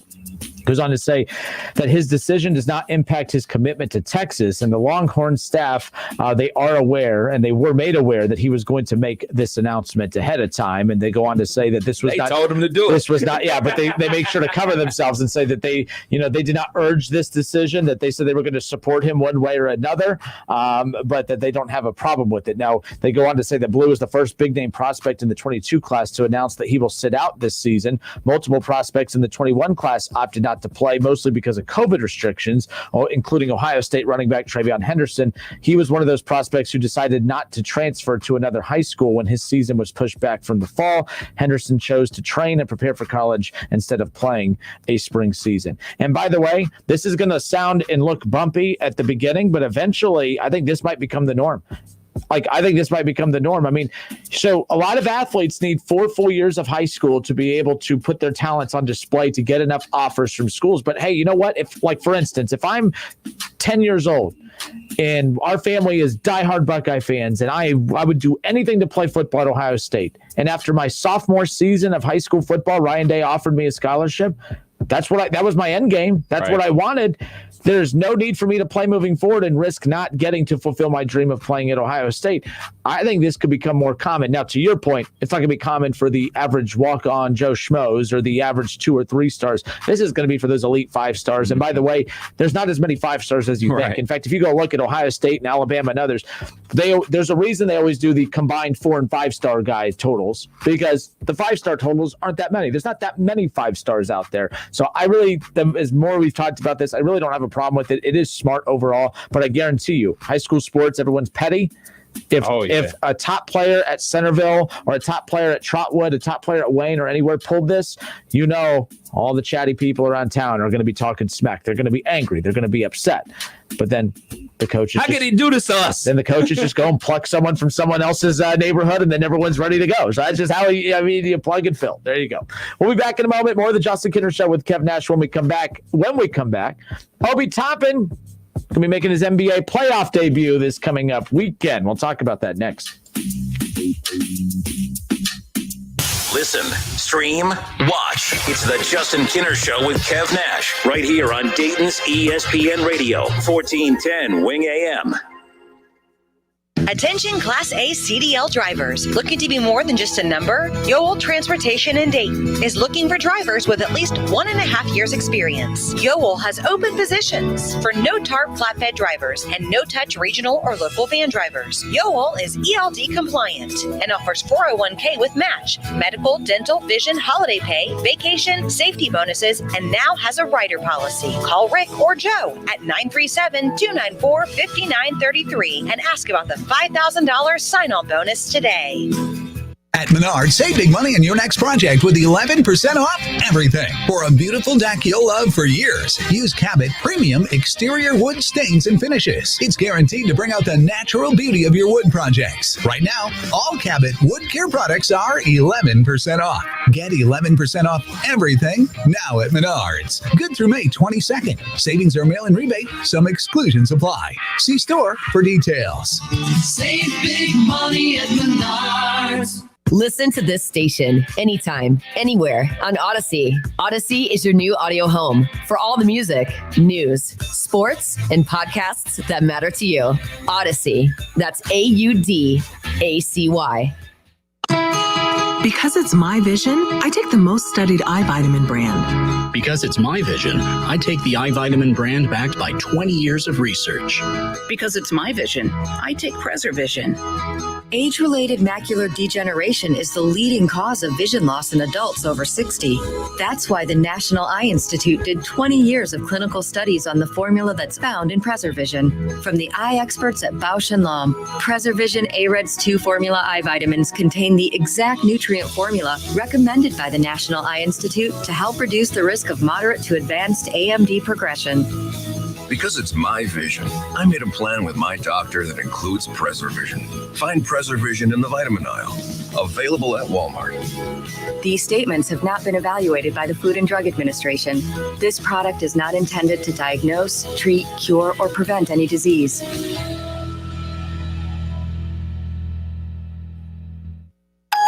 Okay, let's play a little game. How many pairs of footwear do you think Skechers has sold? 100 million? 200 million? 500 million? Not even close. Schunak the Magnificent, over 2 billion with a capital B. Why? Because so many people worldwide have discovered that with every pair of Skechers, comfort is included. So once they try them on, they fall in love with the comfort. Then they get another pair, and another, and another. And how does Skechers include comfort in every pair? By being a comfort technology company and putting comfort innovations in every nook and cranny of their footwear, with features like air-cooled memory foam, hyper-burst foam, breathable knits, ultra-go cushioning, and more. And comfortable fits like relax fit, stretch fit, wide fit, seamless fit, arch fit with expert certified arch support, just to name name a few. So if you're looking for stylish footwear that doesn't cost a fortune and feels like $1 million, get yourself a pair of Skechers. Because no matter what pair you choose, you can be guaranteed one thing. They'll be comfortable right out of the box. Find them at Skechers.com, a Skechers store, or wherever stylish footwear is sold.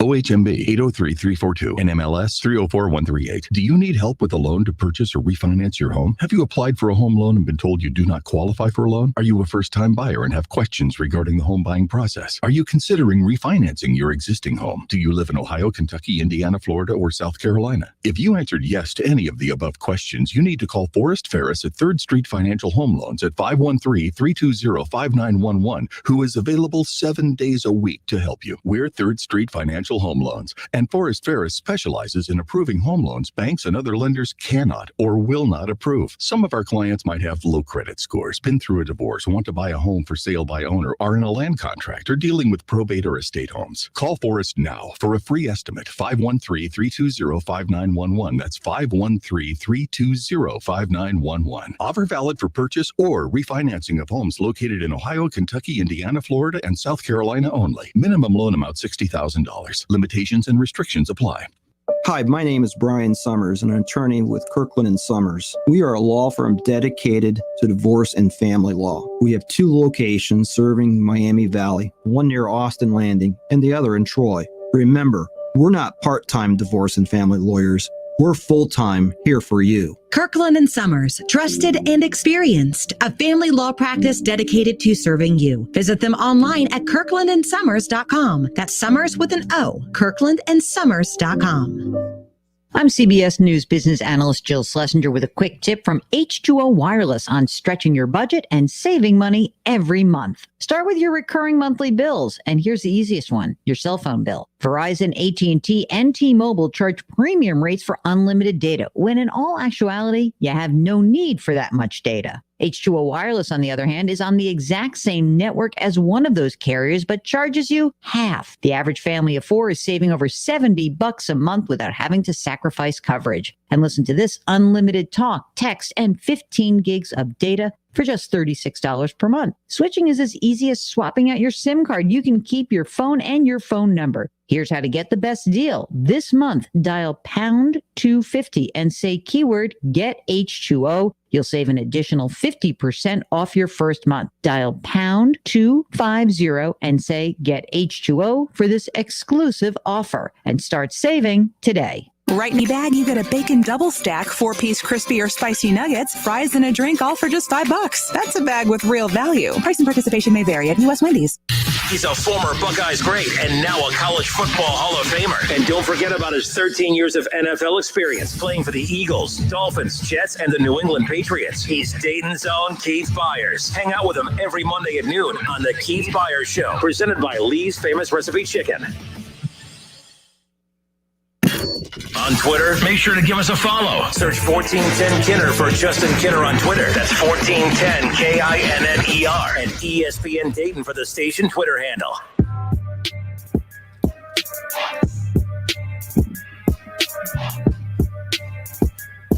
Dayton Flyers fans are going to have a chance to see Obi Toppin make his NBA playoff debut this coming up weekend. In fact, the New York Knicks, who did, they clinched the 4th seed outright. They're going to have home court advantage throughout the playoffs, and I don't see who's the favorite in this. I would assume the Knicks are the favorite, or at least it's going to be as close to it's going to be pretty damn even if you ask me. Atlanta does worry me a little bit. They caught fire towards the tail end of the season. They've kind of been silent a little bit. I mean, with all the stars in the NBA, Atlanta really hasn't been getting a lot of attention, hardly at all. But the Knicks are going to be one of the big talking points of the playoffs, and here locally, a lot of people are going to be paying attention to Obi Toppin. I mean, this is going to be pretty cool.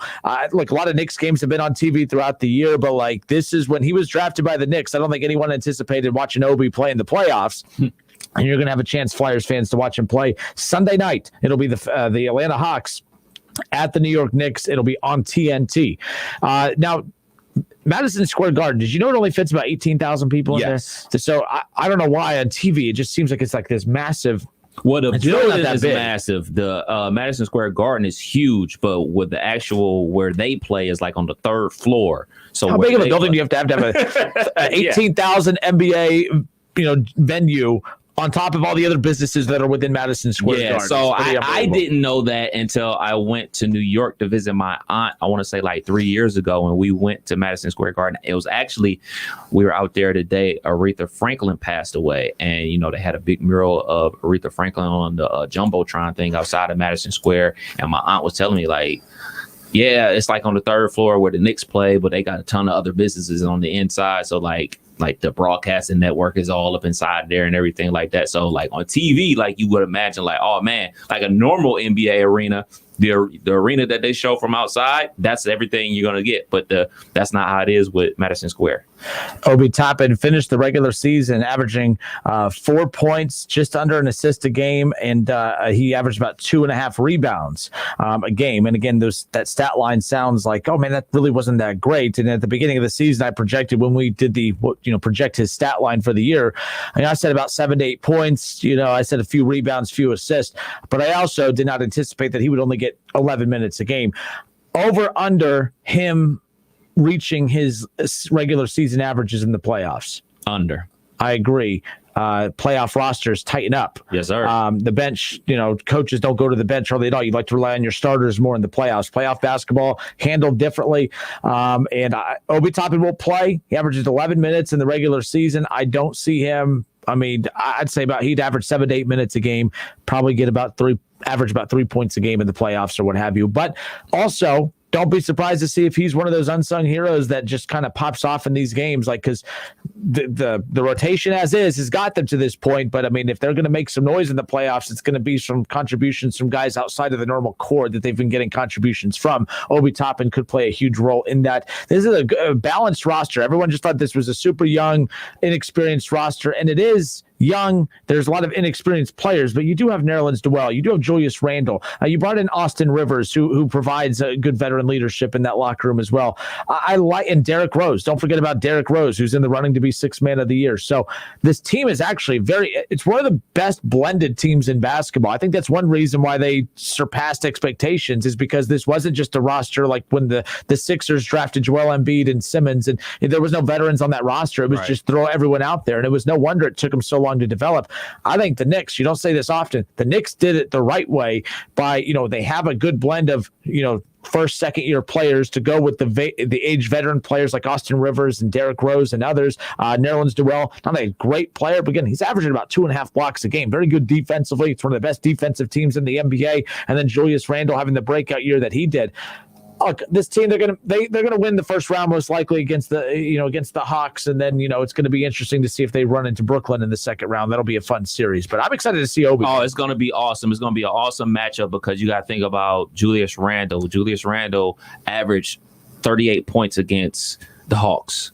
So are the Hawks really about to let Jason Collins guard Julius Randle one-on-one like they did all season? Is that what you're going to do? I don't think so. I think you're going to make a defensive change. What the Knicks are going to do against that pick and roll with Trae Young? Because when Trae Young missed 2 of those games versus the Knicks, but in the one he did play, he dropped 40 and had 12 assists. So the regular season matchup really doesn't matter, because the team that they're facing didn't have their number one guy on it. So I'm very interested to see. And another thing about that, Austin Rivers ain't there no more. They let Austin Rivers go. So now Quickly's in that spot off the bench. He's they still have him on this roster. That's what threw me off. He's the second guard off the bench with Derrick Rose and everything like that. So who's going to be guarding? Where's Austin Rivers? Austin Rivers, he is... Did he go to Philly? No, he didn't go to Philly. Where is that? I wanted to say he went to Milwaukee, but I'm not 100% sure. Interesting. But I'm interested to see how they roll with the pick and roll with Trae Young. Like, I want to see the defensive coverage that they play against them with the pick and roll, because they got a ton of shooters out there in Atlanta. It's not just Trae Young. You know what I'm saying? So you don't start off the season how Atlanta did and end the season the way they did with only having one guy that could shoot the ball. So I'm very interested to see that, because the Knicks have one of the best defenses in the league. So are they going to be able to adjust to that high pick and roll or not? All right, last thing here on our way out, again, the Justin Kinner Show with Kev Nash. Appreciate everyone who's been hanging out with us here today on a Friday. Jed Hoyer, he is the team's president of the Chicago Cubs. Cubs president Jed Hoyer says that he is disappointed in that his team is struggling to reach the 85% vaccination threshold that leads to reduced COVID-19 regulations. And this is what I was waiting for, because now people are starting to get uneasy. At the beginning when we were talking about the threshold for vaccinations, some owners and others didn't even care because it was like, well, we're going to have restrictions no matter what. So, we're not going to make this a thing. But now that the threshold is keeping these teams from being able to make as much money as what they can right now, now that everything's opening back up, now you're starting to see these owners get a little restless. So, he goes on to say, Hoyer said this, he goes, it's disappointing to not be at 85% as a team. We've worked hard to try and convince or educate the people that have been reluctant. We're at a place right now, I'm not going to give up hope. We're going to get there. My level of optimism is kind of waning a little bit. It is disappointing. So that's been, they're one of the least vaccinated teams in baseball. Well, what's interesting is this just came out a little bit ago as the show started. The Seattle Mariners have at least one COVID positive on the roster, and there is concern because the organization, they are a team within Major League Baseball, and it could be problematic. The Mariners are among the least vaccinated teams in baseball, one of the worst hitting teams in baseball, really struggling, and it could get a lot worse for the Mariners moving forward. But, this was smart of the leagues. I said this at the beginning. I was all in favor. If Adam Silver and the leagues came down and said, you guys have to get a vaccine, and my favorite is you can't force us to do anything. Well, you know what? You're right. We can't force you, but you're not going to play if you don't get it. Forcing means we're holding you down and stabbing you with the shot. We're not forcing you, but if you want to play in our league, you're going to have to get vaccinated because we got to do what's best for the league as a whole and not just for individuals who have strong feelings against it. I was fine with that at the beginning, but I actually love what the leagues did. The leagues turned it on the players to be the villains, to be the bad guys. Not saying it's right, Kev. I'm not saying it's right, but what they did is said, okay, there's going to be a threshold that certain teams will get privileges of not having all these restrictions if a good percent of the teams get vaccinated, and hoping that the guilt alone would guilt the players and to just say, you know what, fine, let's just get it so that we're not one of the teams in baseball that has to, sit out and miss games and wear masks and do all that stuff. And this Cubs thing is interesting because I do think that was the whole purpose of these leagues and these commissioners saying, you know what, we're not going to mandate that you get it, but we are going to make things uncomfortable for the teams that do not adhere to getting the vaccine. Again, I know it could be a touchy subject, but I do find this interesting nonetheless that some of these teams are experiencing it worse than others. So there's that, not the virus, but like the impact of not getting the vaccine. And the owners or the commissioners are like, we didn't force you to get it, but we're going to reward those who do get it, and those who don't get it, that's fine. Stand by your principles, but your team's also going to be very uncomfortable in the process. So interesting nonetheless. All right, folks, have a great weekend. Until Monday, this has been the Justin Kinner Show with Kev Nash, presented by Kirkland and Sommers and Orion Sports Medicine. Reds baseball coming up, 6:40 the pregame, game one between the Reds and Brewers, right here on Dayton's home of the Reds, 1410 ESPN Radio. It's the